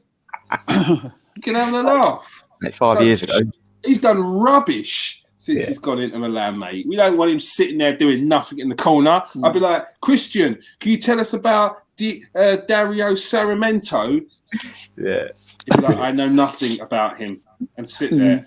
Rubbish. Boateng stepped it up a little bit. Yeah, but Boateng had a good season last season. Yeah, exactly, yeah. Yeah, Fulham completed the signing of Terrence Congolo, as Jerome spoke about him earlier. Nathaniel Klein re-signed for Crystal Palace on a free transfer. Man United put in a mechanism to sign Rennes midfielder Eduardo Camavinga if Paul Pogba decides to leave, according to Sport Witness. What mechanism are Man United going to put in where Camavinga is going to want to go to Man United? I'm sorry. Can someone tell me what it actually means? This is what I mean. I don't want to be. I'm not hating on anyone. I can't bother. I'm too old for that. All right. I'm far too old to be hating on any team. I don't care. Yeah. But Camavinga goes to Man United. He's done for. Yeah. He's look at Steve's face. He would be disgusted. He'd be disgusted. Just go to Real Madrid. Look, stay at Rennes for a couple of seasons and then go to Real Madrid. Just do that, mate. There's no need to go anywhere else along the way. Man United are not in a good place to be taking no midfielders right now. No. And this is Paul Pogba. No. Paul Pogba's going to go on a free probably. Where is there a good place for youngsters to go now? These players on the ilk of Camavinga, Kubo. Where's a good place for these players to go? Quebec. Where can they go? Where's a good place to go? They play them at Dortmund, don't they? Yeah, but they can't. What about in England? Yeah. What about in England? Look, what would be a good place in England? Look, you get game time if you're 20 to 23, 19 to 23. To keep that trajectory, you can't be going lower. You can't be going from Rennes and then going to like a Brighton. It's just because you want game time. It don't work like that. Like it's tough. Yeah, because it's so much money in the. It's so much pressure. Because if you think of a team like Everton, they ain't you're going to get in that team. You're not. Wolves. Yeah. And not, I would have said Leicester, but if you go to like a Leicester, then the next fee from Leicester aren't going to sell anyone on the cheap, are they? They're going to want big money. Yeah, exactly. It's a good point. If you go in Leicester, then you're probably going to be there until you run down your contract because they're going to want double what they paid for you. Yeah, I mean, possibly Villa now, but they nearly got relegated last season. Exactly, and that's the thing. It's got to be a team that's going to be nowhere near relegation. Yeah. Probably going to have to be in some form of European championship. So it's got to be Europa League or Champions League. Yeah. There ain't any. It's tough. It's tough. So you just hold out. You're in Europe when you're playing for Rennes. I think they're in the Champions League now. So just stay there. And then when you're ready for that move, go to the big team. You don't need an in-between team, mate. Yeah. That's why you're getting all these top Americans. I mean, I'll tell you what, in the next 20 years, they're going to win the World Cup, but that's another show. Yeah, they've got some players. Well, if you watch the which I'm sure you have, the one where I did the show we spoke about MLS. And I was told that there's no camaraderie at the moment. There's no cohesion. There's no team spirit. And they were putting it down to the fact that these players were coming from different parts of the world. I was like, what are you talking about? Players in Brazil or Argentina or Germany or England, they don't all play in one country. They play all over the place. So you've got to get over that. As long as you've got the talent first, which they have, the rest will follow. So Germany's I can't think what best Premier League team could suit Camavinga. It's tough, mate. It's tough. I keep thinking Arsenal and Arteta. That's what I keep thinking. But then I also keep thinking, I don't know, someone like Brendan Rodgers. He's 18. He's going to be 18 or he's 18, 17, 18. He's 18. That's what I mean. Career choice. And that's the thing. Culture. There's none. Right manager, right team. There's none. Dortmund's the place to go if you want to go out of your league and you want to get game time and you want to play in Champions League and you want to compete for the title. Dortmund is Dortmund, Leipzig. They're the teams. Hoffenheim, Werder Bremen. These are the teams that seem to be keeping. Yeah, all I'm talking about is if they want to be competing for the top trophy as well. Which although Dortmund and Leipzig ain't winning, you can play a little cat and mouse up until just past Christmas, and then Dortmund find their seventh gear, bang, and just go into hyperdrive and just smash it. So, well, it's like Jude Bellingham, isn't it? He's smashing it over there, and they absolutely. And he's made the perfect choice. What would he be doing at Man United right now? What? We'd be on bench. Are you telling me? Mate, Man United. Look at Donny van de Beek. Man United still would have bought Donny van de Beek if they had Jude Bellingham.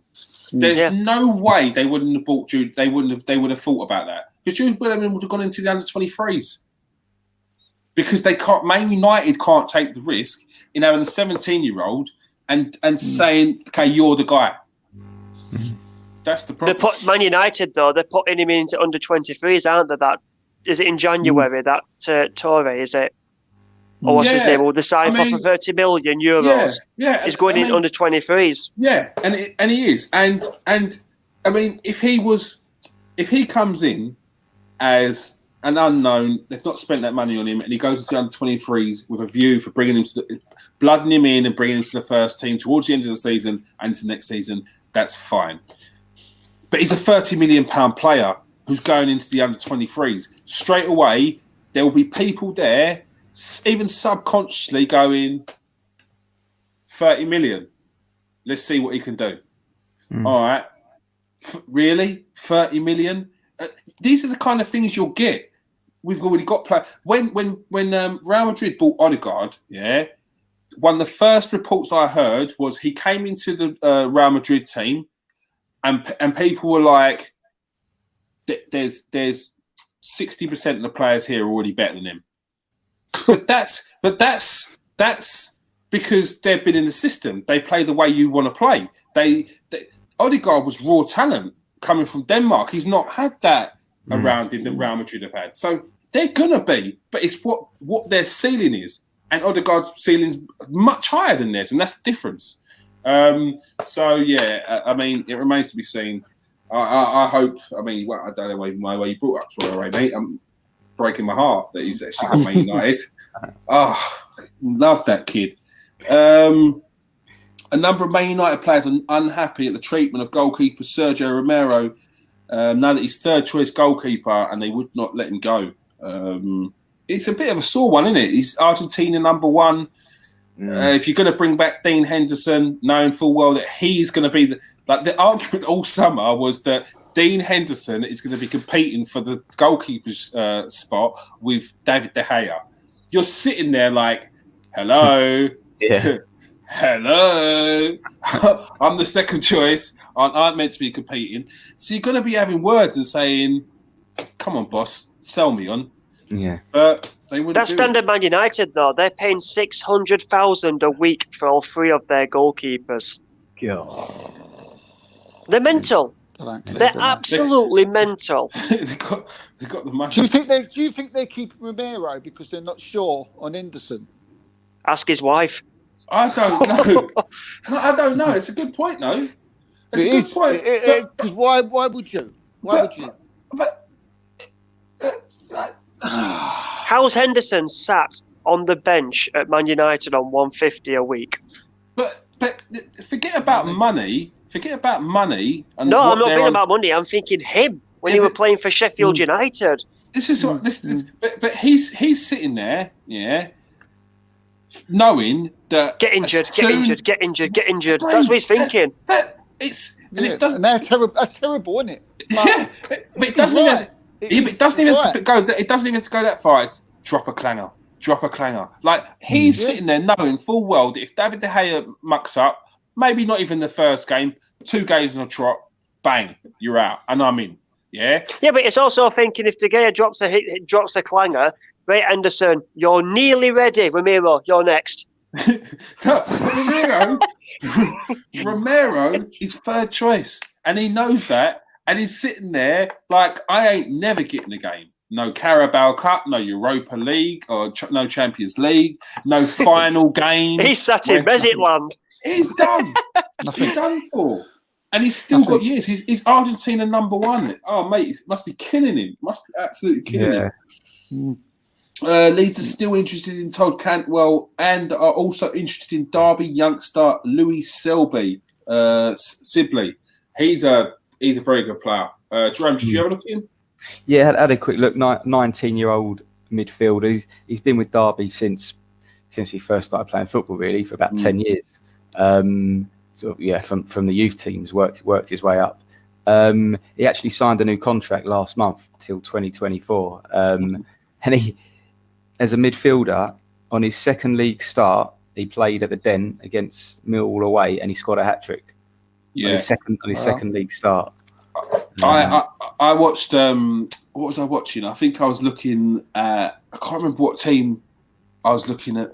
Might have been Burnley, but I was watching a Burnley versus Derby, and this kid. That's all I could see was this kid all over the pitch. He ran the game. I think he scored 2 goals. Yeah. I carried on watching Derby under 23s, and this is why I know this kid is so good. Yeah. He is mustard. He's serious talent. So he stands out as well. He's got like this blonde, blonde hair. He seems like he's got a lot of end product for someone that's so young. Yeah, like a nice sort of slide through pass, and sort of as a one of these central attacking midfielders. He's got like a decent physique for him as well. Like he's not like strong, short lit. He looks good. Yeah, decent. So one to watch. Monday Deportivo say that Paul Pogba wants to join Barcelona on a free. First I heard it. Paul Pogba just wants to get out of Man United. I think if you want to stay, you'd sign a contract. You've got a year left, and I know they can spark the year extension, but that it's one of two things. You're going to wait until last minute to get that sparked, and then you're going to try and drive them to give you the biggest contract in Man United's history, or you're going to try and angle a way of getting out the team for a lesser fee that Man United want to get for you. Can you imagine? Did he leave Man United initially on a free? On a free, yeah. He went to Juventus on a free, then they brought him back for 80 million, and then he might leave on a free. Yeah, and the thing is, this is what he done last time with regards to Paul Pogba's very, very much kind of person who, once he's made up his mind, he's made up his mind. Man United tried in the first instant, when they brought on, I think it was Raphael in a central midfield role over Paul Pogba, and in the League Cup game, and it was in that game he decided there and then, my time at Man United's done. I'm not signing a new contract. I'm leaving on a free.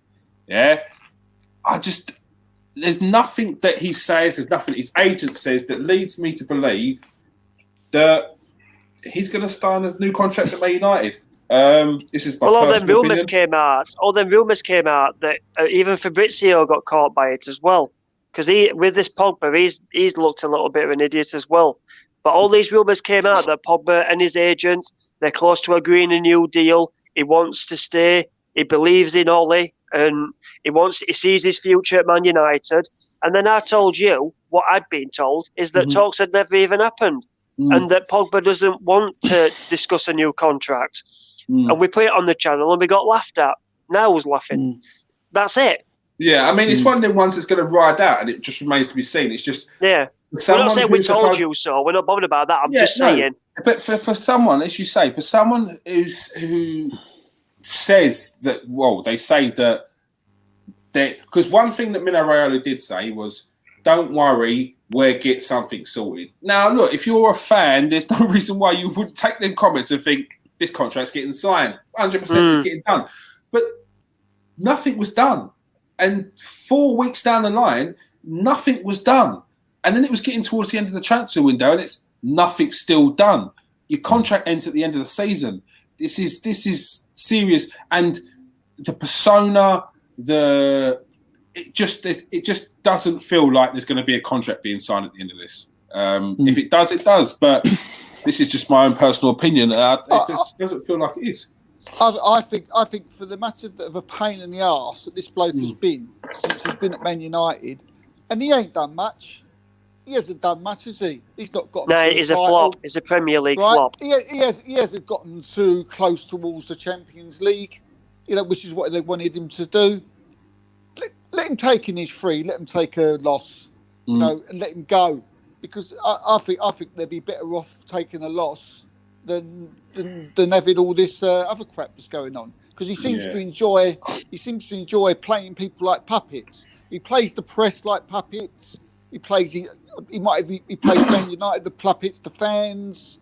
I mean, when is it going to take? How long is it going to take people to understand what he's doing?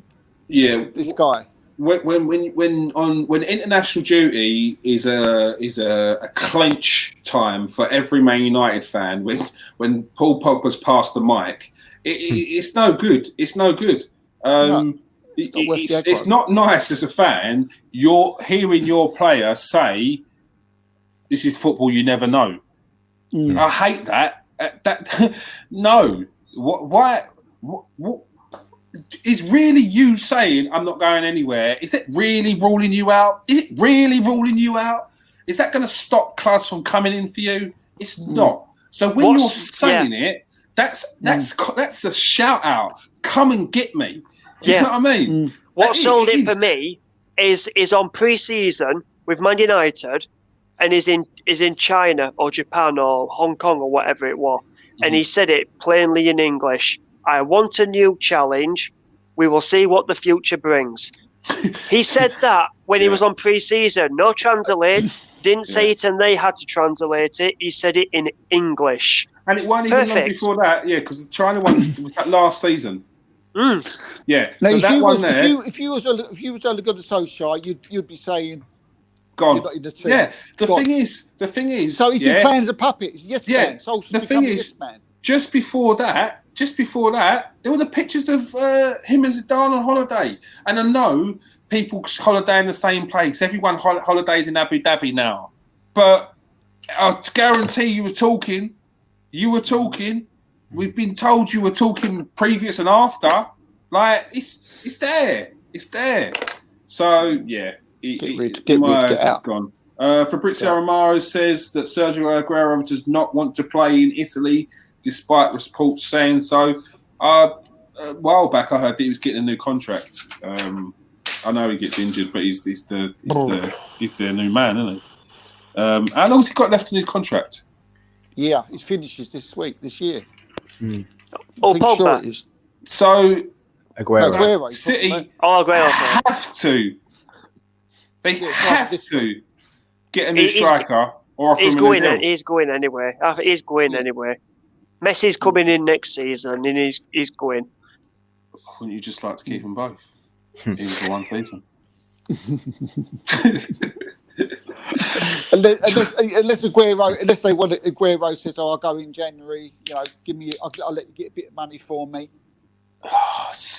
Sign him up on a 1-year deal. Get settled in the season for the new striker. You just want to see Aguero and Messi up front. Yeah, I know. I'm not even a Man City fan, but oh god, I was well excited when Messi was doing this because it was serious. And I think it will happen at the end of the season. So yeah. I think just the Premier League's looking so good right now. I mean, minus the fans, we'd love fans in there just to add a bit more atmosphere to it. Did anyone see Sergio Aguero clap off the non-fans yesterday? Did you see him? As he went to get subbed off, he went. Yeah, I did see that. Yeah. Because all the noises around, and he heard all the noise, just assumed that the fans were there, looked up and was like, oh yeah. Oh goodness. It was quality. It was quality. I thought there was a bit of a meltdown though with the linesman, the female. I didn't think he did anything wrong. That was silly. That was silly. That was pathetic. Look, it's a disgrace. I think we all have a different perception on what it was, but I think we can all agree that it's been blown out of proportion. It's absolute nonsense. Yeah, absolute nonsense. Look, if you're gonna have a female in the game, don't draw attention to her because she's female on certain things. Like you can't do that. I feel sorry for a female linesman because Shauna Messi has been immense since she's been in.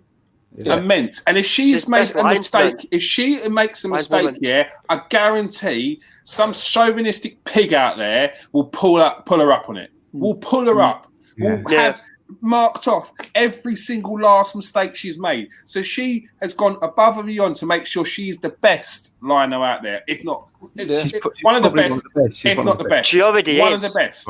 She is. Yeah. So don't take away from what she's done in the game by bringing to attention that she's female. She's an official. No, and why are people making a thing because of the way that he grabbed the back of her neck? He didn't caress her bum. Do you know what I mean? Shoulder. He didn't it was a pop his number in her pocket. He did what a lot of when I first saw it, it wasn't. She's a female. Is whoa? Why are you putting your hands on the official? When anyone does that, bruv, I'm like, whoa. Yeah. Straight away, I'm like, whoa. What are you doing? There's going to be a red card here because you're not supposed to do that because you don't do it at any level. You don't do it at my level. You put your hands on the ref. It's a red card. It's a red card because you just don't do it. Do you remember Di Maria? Do you remember Di Maria at Old Trafford when he grabbed all the referee? No, that's the thing. That's the thing, Steve. You just don't. At any point, yeah. Okay, even if you're putting your arm around the ref, that's weird in my head. That's a weird thing because you just don't. You're not on a friendly basis with officials. You don't because you're not. I'm not a friend with any officials, so putting my arm around them is not a thing. Stopping them like that is whoa. Grabbing them, which they do, is whoa. But even then, they don't get red cards, yellow cards. So this whole situation. But the thing is, she patted him back. Yeah. She patted him on the stomach. What's worse, the lower stomach?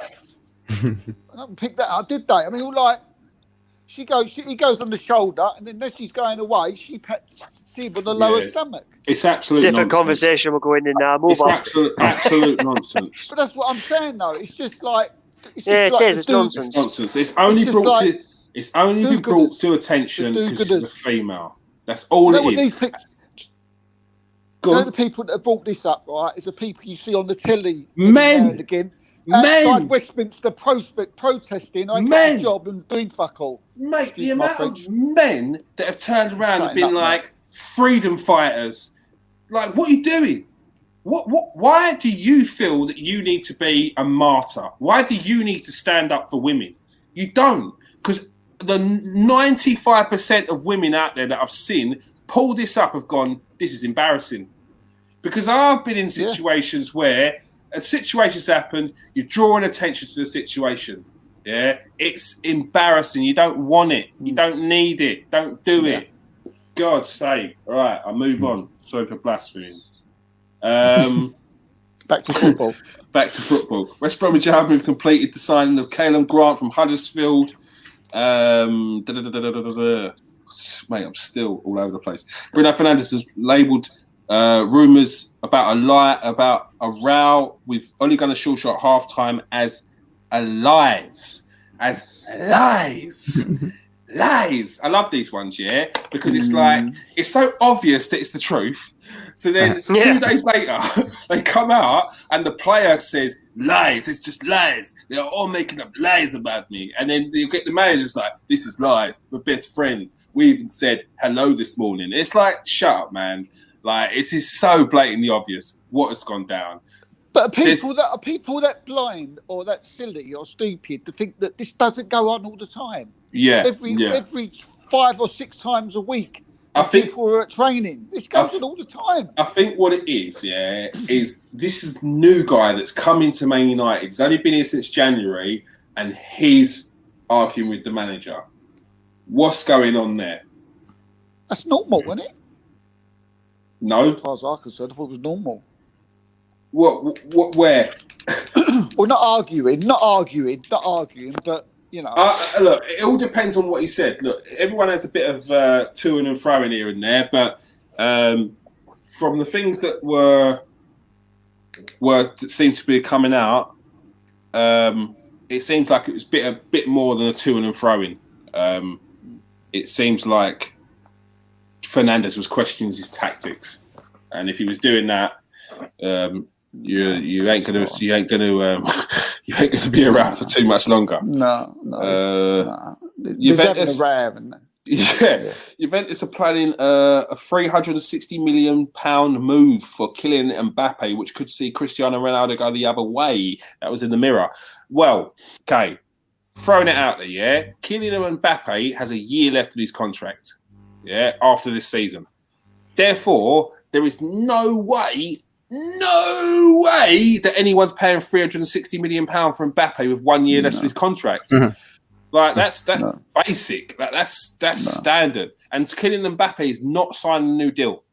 He's not signing a new deal. He is pathed. He's written his own path, and he will choose his next destination. Or he won't choose the next destination.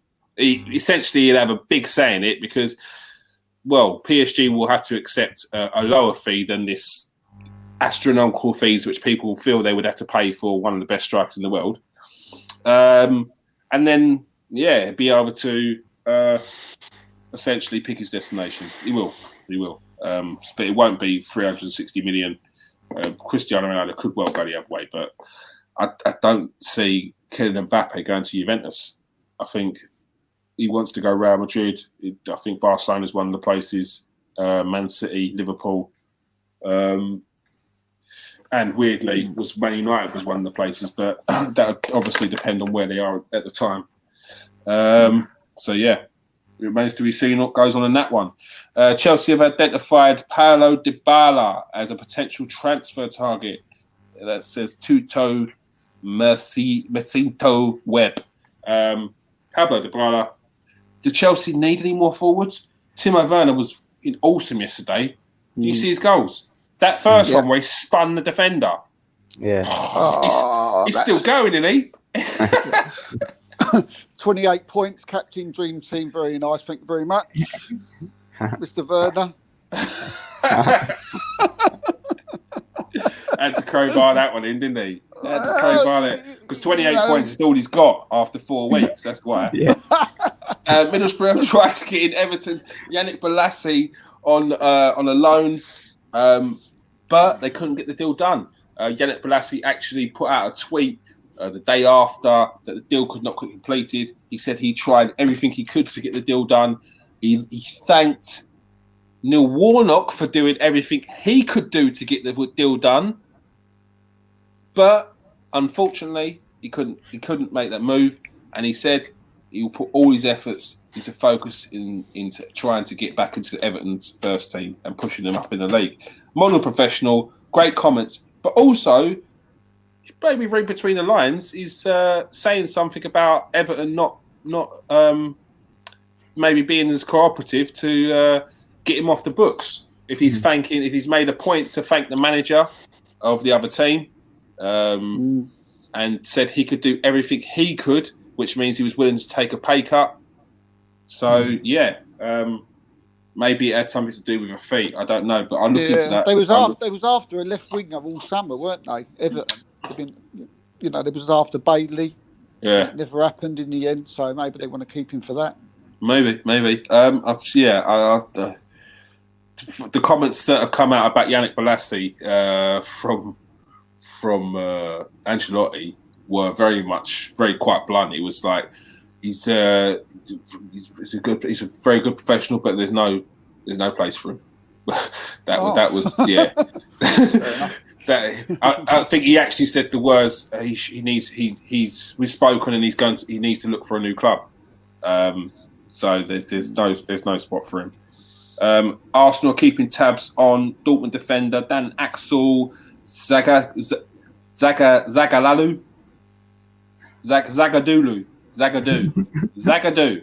Yeah, because it's like Agadou, isn't it? It's Zagadou. Yeah. Push pineapples, shake a tree. There we go. That's it.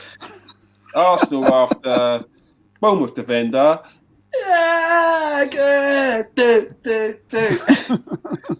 And also set to bat out with Man United for the signature of Pau Torres in January. Jerome, you had a little look at Torres, didn't you?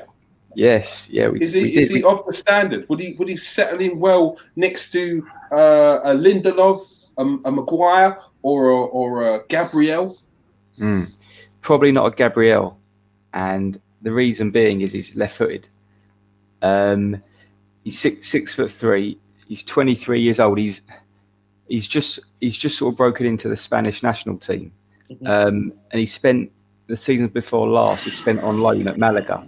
Now, the best way to describe him in terms of what player he is, imagine a slightly more mobile Pablo Mari. Okay. That is the sort of player who's very composed on the ball, tidy, great frame, reads the game well, good interceptions. But yeah, probably not for Arsenal because he's left-footed, and Arsenal have already got 3 left-footed centre-backs. Maguire, I think, normally plays on the left for United, but whether he could just as easily move to the right-hand side, I'm sure he could. I'm sure he wouldn't be tripping over his shoelaces and getting dizzy. I mean, only a couple of foot to the right-hand side. Whoa! This I don't like this. Yeah. Same for me. This right-sided centre back. Or maybe they'll just play like slightly behind each other. I don't know. Like after that Tottenham defeat, they probably would have been better off. But they pulled it back against Newcastle, so yeah. Fair dues. Yeah. Credit where credit's due. Yeah, that's right. I do just want to jump onto this, because there's been a lot of talk recently. Can't lie, it's generally by Arsenal fans about this whole left-footed thing. But I'd like someone to point out a winning combination Premier League, which has been a left foot and a right foot. God dear, so it's used to. God dear. I just look at they should be play right and left foot. I've never looked at their feet. I've just looked at their bloody players. They should be able to kick with both feet. He didn't play a lot. But I think during the Invincible season, there was a centre-back for Arsenal, left-footed by the name of Pascal Sigan. No. Who was the main two centre-backs? Yeah, Colo and Sol. But I'm sure... And both right-footed? Both right-footed, correct, yeah. Senderos was left, weren't he? You've got to put out Senderos. People really look at that. Get in the bin. Get in the bin. I'm going to evict you. I'm going to evict you. I'm off to bed, boys. See ya. I know Perez was like right-footed but played on the left. No, because it's a thing. It's a thing that people talk about quite a lot these days. Yeah. It's not just now. It's a thing where it's only because I put out a lot of tweets, and this is from all teams. So and so's linked with this defender. No, we're not. He's left-footed. We've already got two of them. And you're like, what? I'm thinking maybe I'm wrong. What it is I think if you've got a left-footed centre-back, it's super rare you see two left-footed centre-backs playing together. I think it's because left-footed centre-backs are just rare. Or left-footed, it seems like, or is this like 20 years ago? In England, it was rare to have a left-footed player. I don't get it. I really don't. No, because it's obviously a thing. Because up a McConnell, right? No, because he said someone's put in a tweet once to me. What? Yeah, he's a good player, but what foot is he? I was like, shit, what foot is he? I don't give a shit what foot he is. Arsenal's already identified their centre back. Should be both feet. Arsenal's already identified their centre-back who they want for next year, and they're going full steam on it. The guy from Burnley, Tarmonski. Go on. When you can get the name right, Arsenal will go full steam on that. Trust me, I've tried. It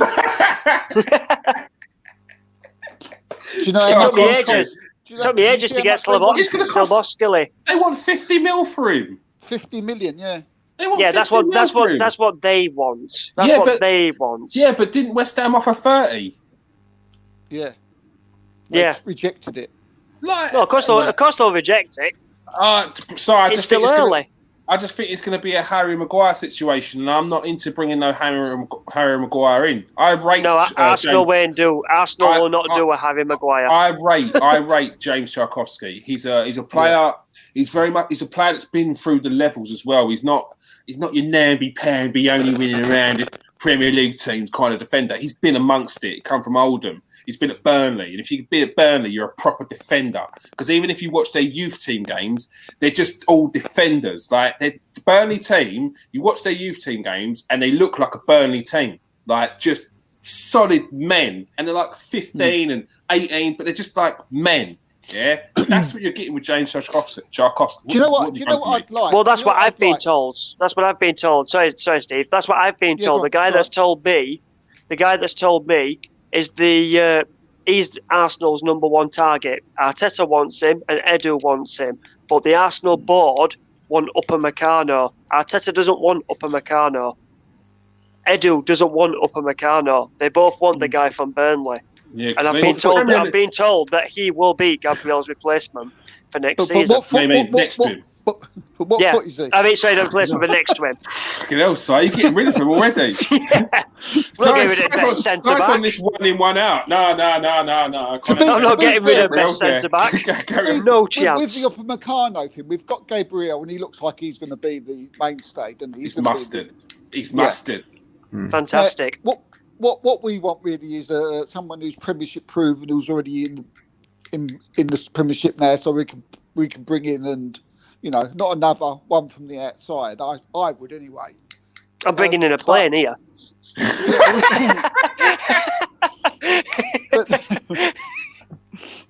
That's why Arteta wants him.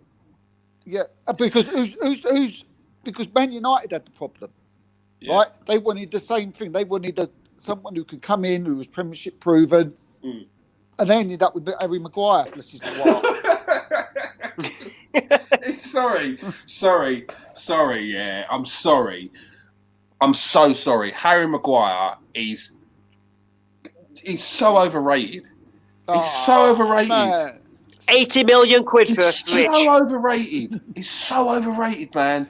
Look, I've said it before. Harry Maguire, the type of defender that he is, you can find him in the Championship, like James Tarkowski, boom, and he comes to the Premiership, and now they're Premier League proven. But Harry Maguire was just one of them. He came into the Premier League with Hull, had a good season, went to Leicester, had a good season, and it's like 80 mil. That's nonsense. Man United got robbed there because they can't negotiate. What did Leicester say to Chelsea? Maguire. Yeah. What did Leicester say to Chelsea about Ben Chilwell? 80 mil, they said. We won't budge on 80 mil. You can have him 80 mil. How much they get him? 50. 50. Yeah. That's 30 mil off. That's a big difference. So Man United didn't have to pay 80 mil for Maguire, but they walked in there shining their nuts, thinking they're Billy Big Balls, as they have done with every single transfer since Woodward's been in, if I'm honest. We talk about Wan-Bissaka, Fernandes, Maguire, all of them. They're all top end. They've all paid top end for all of them. And they had to pay top end for Jadon Sancho. I guarantee if another club went in for Jadon Sancho and spoke to Dortmund, they would not have had to pay that 120 million. Because Jadon Sancho's not a 120 million pound player yet. He's not. You talk about 120 million pounds. 120 million pounds. It's you're talking players who are what Jadon Sancho's doing, but they're also established. They've also done something else. They've also won something. You don't pay 120 million pounds for Jadon Sancho. I'm sorry. But to be fair, Manchester United they couldn't negotiate an antique on Barca. They couldn't, mate. They couldn't. I mean, they're that. I mean, and that's awful. I know I'm joking, but that's true, isn't it? They're useless. Awful, when it man. comes to things like that. And I don't even know. Not like I was going to a negotiation into a room and negotiate and think I'm the man. I don't, but I'm not being put in charge of a multi-billion-pound company to negotiate deals. But the people there have, and they're not negotiating deals. They're just getting set prices. It's like they're not. You're meant to go into a negotiate. It's like this is how much it's going to cost. Boom. And that's it. And we said last week, didn't we? What Man United's downfall was they've got to realise where they are in the pyramid of teams at the moment, and they're not Billy Big Bollockses anymore. At the moment. Well, their budget and the club, the stature, the name is still is there, but where they are is not. So and they need to get in. They need to get in someone. They need to get in a sporting director. What they're doing at the moment is just because all I see is they're going to do is sack Ollie, get in another manager. If he doesn't do the business, sack him. And meanwhile, nothing around it's changing, and that's the problem. Get Ragnick in. Oh, mate, I said that Ragnick, Victor Orta, them kind of people that want to sort of fix the whole structure of it. Then I think that's what they need. Mesut Ozil has been left out of the 25-man Premier League squad. Europa League squad. Premier League squad. Europa League squad. Both. Are we going to address his wages? Because everyone still thinks he's getting paid $350. So this Mesut Ozil's wages. A lot of talk. I've spoken about it a lot. Mesut Ozil. Headache. It's because do you know what it is? Because it's very easy to when people talk about Mesut Ozil, when people talk about certain players, the first thing they go to is how much they're earning. Mesut Ozil is not earning the full 350 that he's meant to be earning, because this is the reason why he's not in the squad. It's the reason why he's not been picked for the Europa League squad, because as soon as he's in that squad, then he gets more percentage of that 350. To get that 350, it's performance bonuses, appearance fees, squad bonuses, so being named in each squad. Them sort of things will mean that you're getting certain amounts. Right now, he's probably on a basic of about 140. Now, that's still a lot of money for a player that's not playing, but that's more than half of what he's actually on. It's the same as I spoke previously about Aaron Ramsey. People say, "Oh, Aaron Ramsey on 400 grand a week." Aaron Ramsey won't earn that 400 grand a week, and never will, and never has, because to get that, he has to play the duration of his contract. He has to hit certain performance bonuses, appearance bonuses. All these things have to add up to get to that 400 grand a week. So Aaron Ramsey's taken a basic of 120 a week, and that's it. This is the reason why these players aren't getting paid as well. Because it's like, okay, if I pay him, it's going to cost me another 60 grand on top of. So, do I really need him? And then you've got chairman that's having a pop. These little things are all playing to reasons why certain players are playing and not. It would not be nice if it was just down to football, but when the whole Mesut Ozil scenario has been dragged out for as long as it has been, it's very hard to just keep it a football now with a year left to go. Because the board will feel like you've had an opportunity to leave and you've stayed because of the money. So it's getting a bit murky. It's not really nice. And as fans, we'd like to just see players of that caliber playing and fitting into a system. But unfortunately, it can't be done. So we just have to get over it. Arsenal keeping... Oh, no, done that. Oh, Joan Luque. Anyone that saw our transfer deadline day would have seen Joan, former Barcelona youth player, Dagenham and Redbridge player, came on and we spoke about, it was the maddest one because he was actually in his car saying he's waiting for a team to get in contact with him before deadline day. And yeah, it was a quality chat with Joan, and he found a club this week. He's been signed up to Maidstone, National League Maidstone. Very good team. I know a couple of players that were playing there previously. Very, very good team. Solid foundations. Great stadium for a non-league team. And he scored in his debut. So, yeah, great story. He's part of the team. And, we're going to have him on soon when we do our Real Madrid and Barcelona special. And I'm sure it'll be a good one. So keep on doing what you're doing, Joan. Well done, mate. Well done. Well done. Jack Butland signs for Crystal Palace on a free transfer. Competition for Wayne Hennessy. Said Benrahma completed what was the longest transfer deadline day transfer of all time. It was like the medical was going on for about 4 days.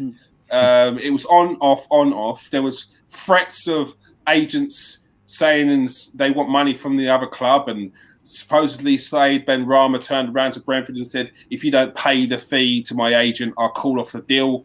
All sorts of nonsense going about. But then the deal switched from a standard 25 plus 5 mil to a loan obligation to buy. And I think they've pulled down the fee due to issues with his blood. So, yeah, we'll probably hear a bit more about that later on. But, I'm guessing it's something that's not too bad if he's been playing through. It could possibly be the reason why he's at Brentford in the first place, because clubs don't want to take the risk on him. Remains to be seen. Crystal Palace. A vampire. Go on, into Twilight and all that. And he only can play night games. Oh, yeah. That's a problem. Unless he's a day walker. Yeah. Blade. Anyone who's watched Blade knows what I'm talking about. Crystal Palace had a deadline day bid for Watford's Ismail Assar rejected. Tottenham completed the signing of Joe Rodon on deadline day. Salzburg have signed American Brendan Aronson, from Philadelphia Union. Jerome, you had a little look at him. Is this potentially another star of the future that one of the Red Bull teams have picked up? It very well could be. Whoever's doing the scouting. Really? Yeah, he looks excellent. Well, they think that he could. They think that he could be the replacement for Dominic's. I can't say. Supposedly. Dominic Sobotsky. My boy Ethan, who I gave a little follow on Instagram the other day, because every time I said a name, he would like write it in phonics for me. Dominic Sobotsky. I said, bruv, you are my new assistant, and I'll get rid of Simon next time. It's Dominic Sobosley. So Sobosley. Okay. Yeah. Yeah, they think he could be his replacement. Okay. He's 19, attacking midfielder, right-footed. He really glides well across the pitch, moves very well with the ball and without the ball, and he looks a level above the players that he's playing with. Okay. A lot of his good work is done centrally, but you'll find him pick up the ball on the wing, and within a few seconds he'll have moved inside and sort of created a chance. He twists and turns away from players very well. He's played for the US senior team. How old is he? Yeah, I think he's only played once or twice for them. He looks very good. He'll do things on the pitch that not a lot of those other players will be able to do. I think I'm going to have to get some Austrian satellite dish because these Americans are coming through. But it's these RB teams as well. Like Conveyor built, didn't they? Like Caden Clark. I was speaking to Jordan about Caden Clark in the week. Mm-hmm. He's definitely another one to have a look at, Jerome, for a player profile. Caden Clark, 17-year-old. He's worth having a look at. Is he on the top 60? I'm not sure, mate, to be honest with you, but he's something else. He scored an unbelievable goal at the weekend. All right. Yeah. No, it's, do you know what it is? It's these Austrian teams. Well, it's the Red Bull teams. They've got this way of buying and where they find them from, and an excellent scouting system, which they're just picking up gems. And these players are out there, but no one else is picking them up. So they've tapped into something else. They're looking for something a bit different. I don't know what it is. Yeah. Liverpool and Tottenham are monitoring Leeds midfielder Calvin Phillips. I mean, I really rate Calvin Phillips. Yeah, he's like their Tom Hardy. What's his name? Not Tom Hardy. Tom Hardy. That's the actor. My brain's gone. The American footballer. The Tom Brady. Tom Brady. He just sits there, just sprays balls. I saw him. He's mustard. He's mustard. Burnley are keen on signing French defender Mohamed Simki from Salzburg. What's he saying, Joe? Yeah, so he's he's a French player, 20 years old. He's a player that we're not quite sure, or people at his club aren't quite sure what his best position is. He plays mainly at right back, but he's not a very attacking right back. His output, say his assists and what he contributes further up the field, it's not that great. They think that his best position is actually if you play a 3-5-2, being like the right centre back, because he doesn't have to really attack that much. Yeah. In that position, he's won a lot of praise from his manager and the fans for sort of his work rate. He wins a hell of a lot. I think he wins over 9 tackles every game. Very, very powerful once he gets going in terms of his running.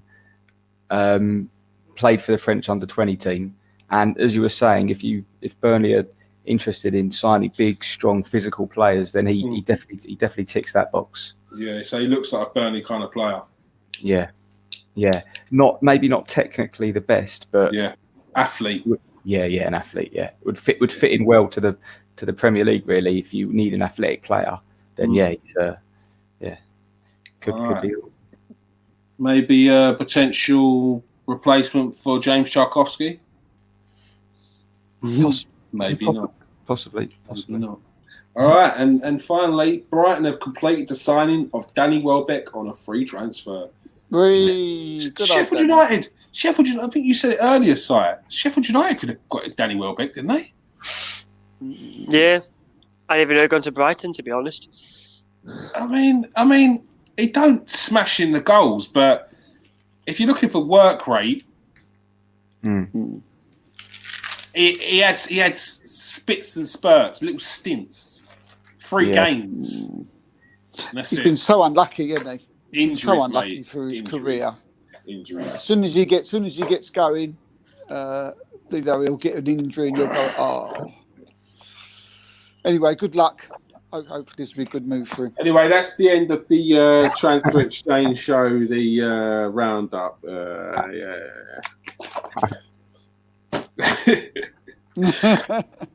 flashy.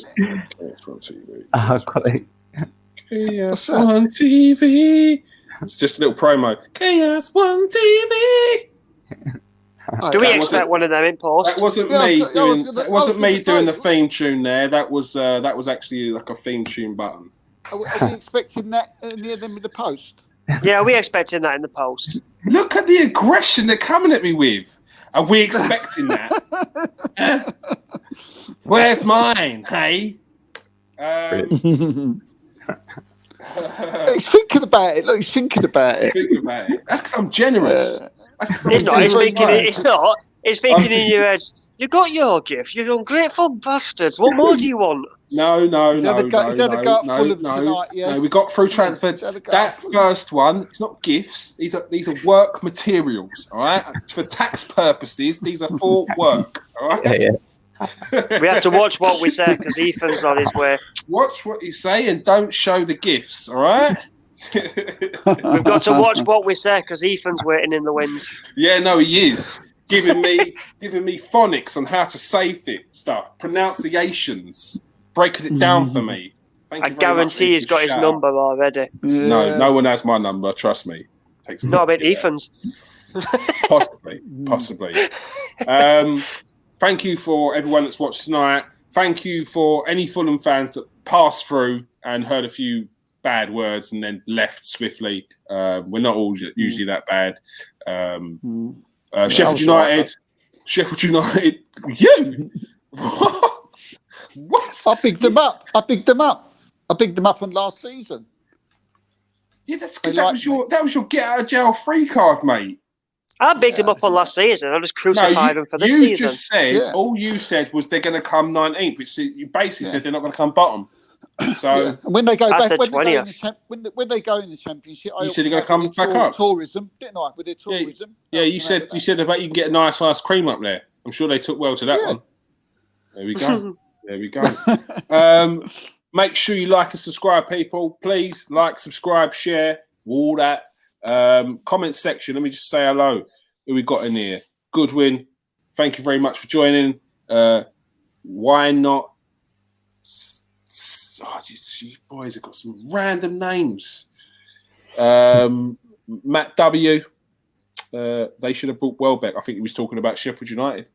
Goodwin there. Jerome just beat me to the post prediction. Oh, getting a shout out, Jerome.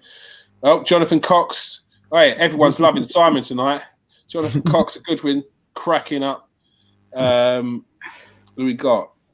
OMO E4. Guys, top job as usual. Thank you very much. Garth, there's my boy. How you doing, Garth? Mihal, Gunners 007 Raven, thank you very much. I want one of those pads, Kears. Oh, get out of it. Get out of it. You got no chance there, mate. When you come up from Southampton and see me, you may get a present.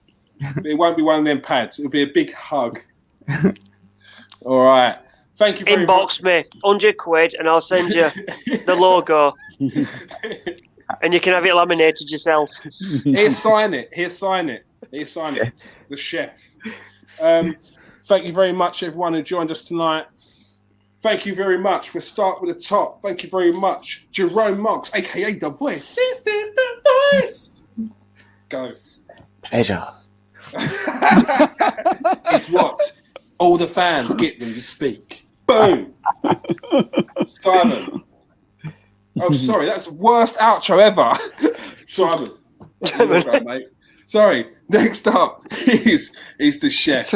It's Simon Powell. Thank you very much for joining us tonight, Simon. Sorry I crucified you. At least I was honest. All right. Now, Simon just speaks from his heart, his opinions. Sometimes he says, I say it how it is. I hate that statement because it's how you think it is. It's an opinion. And that's what he's here for. Simon's here because he don't care.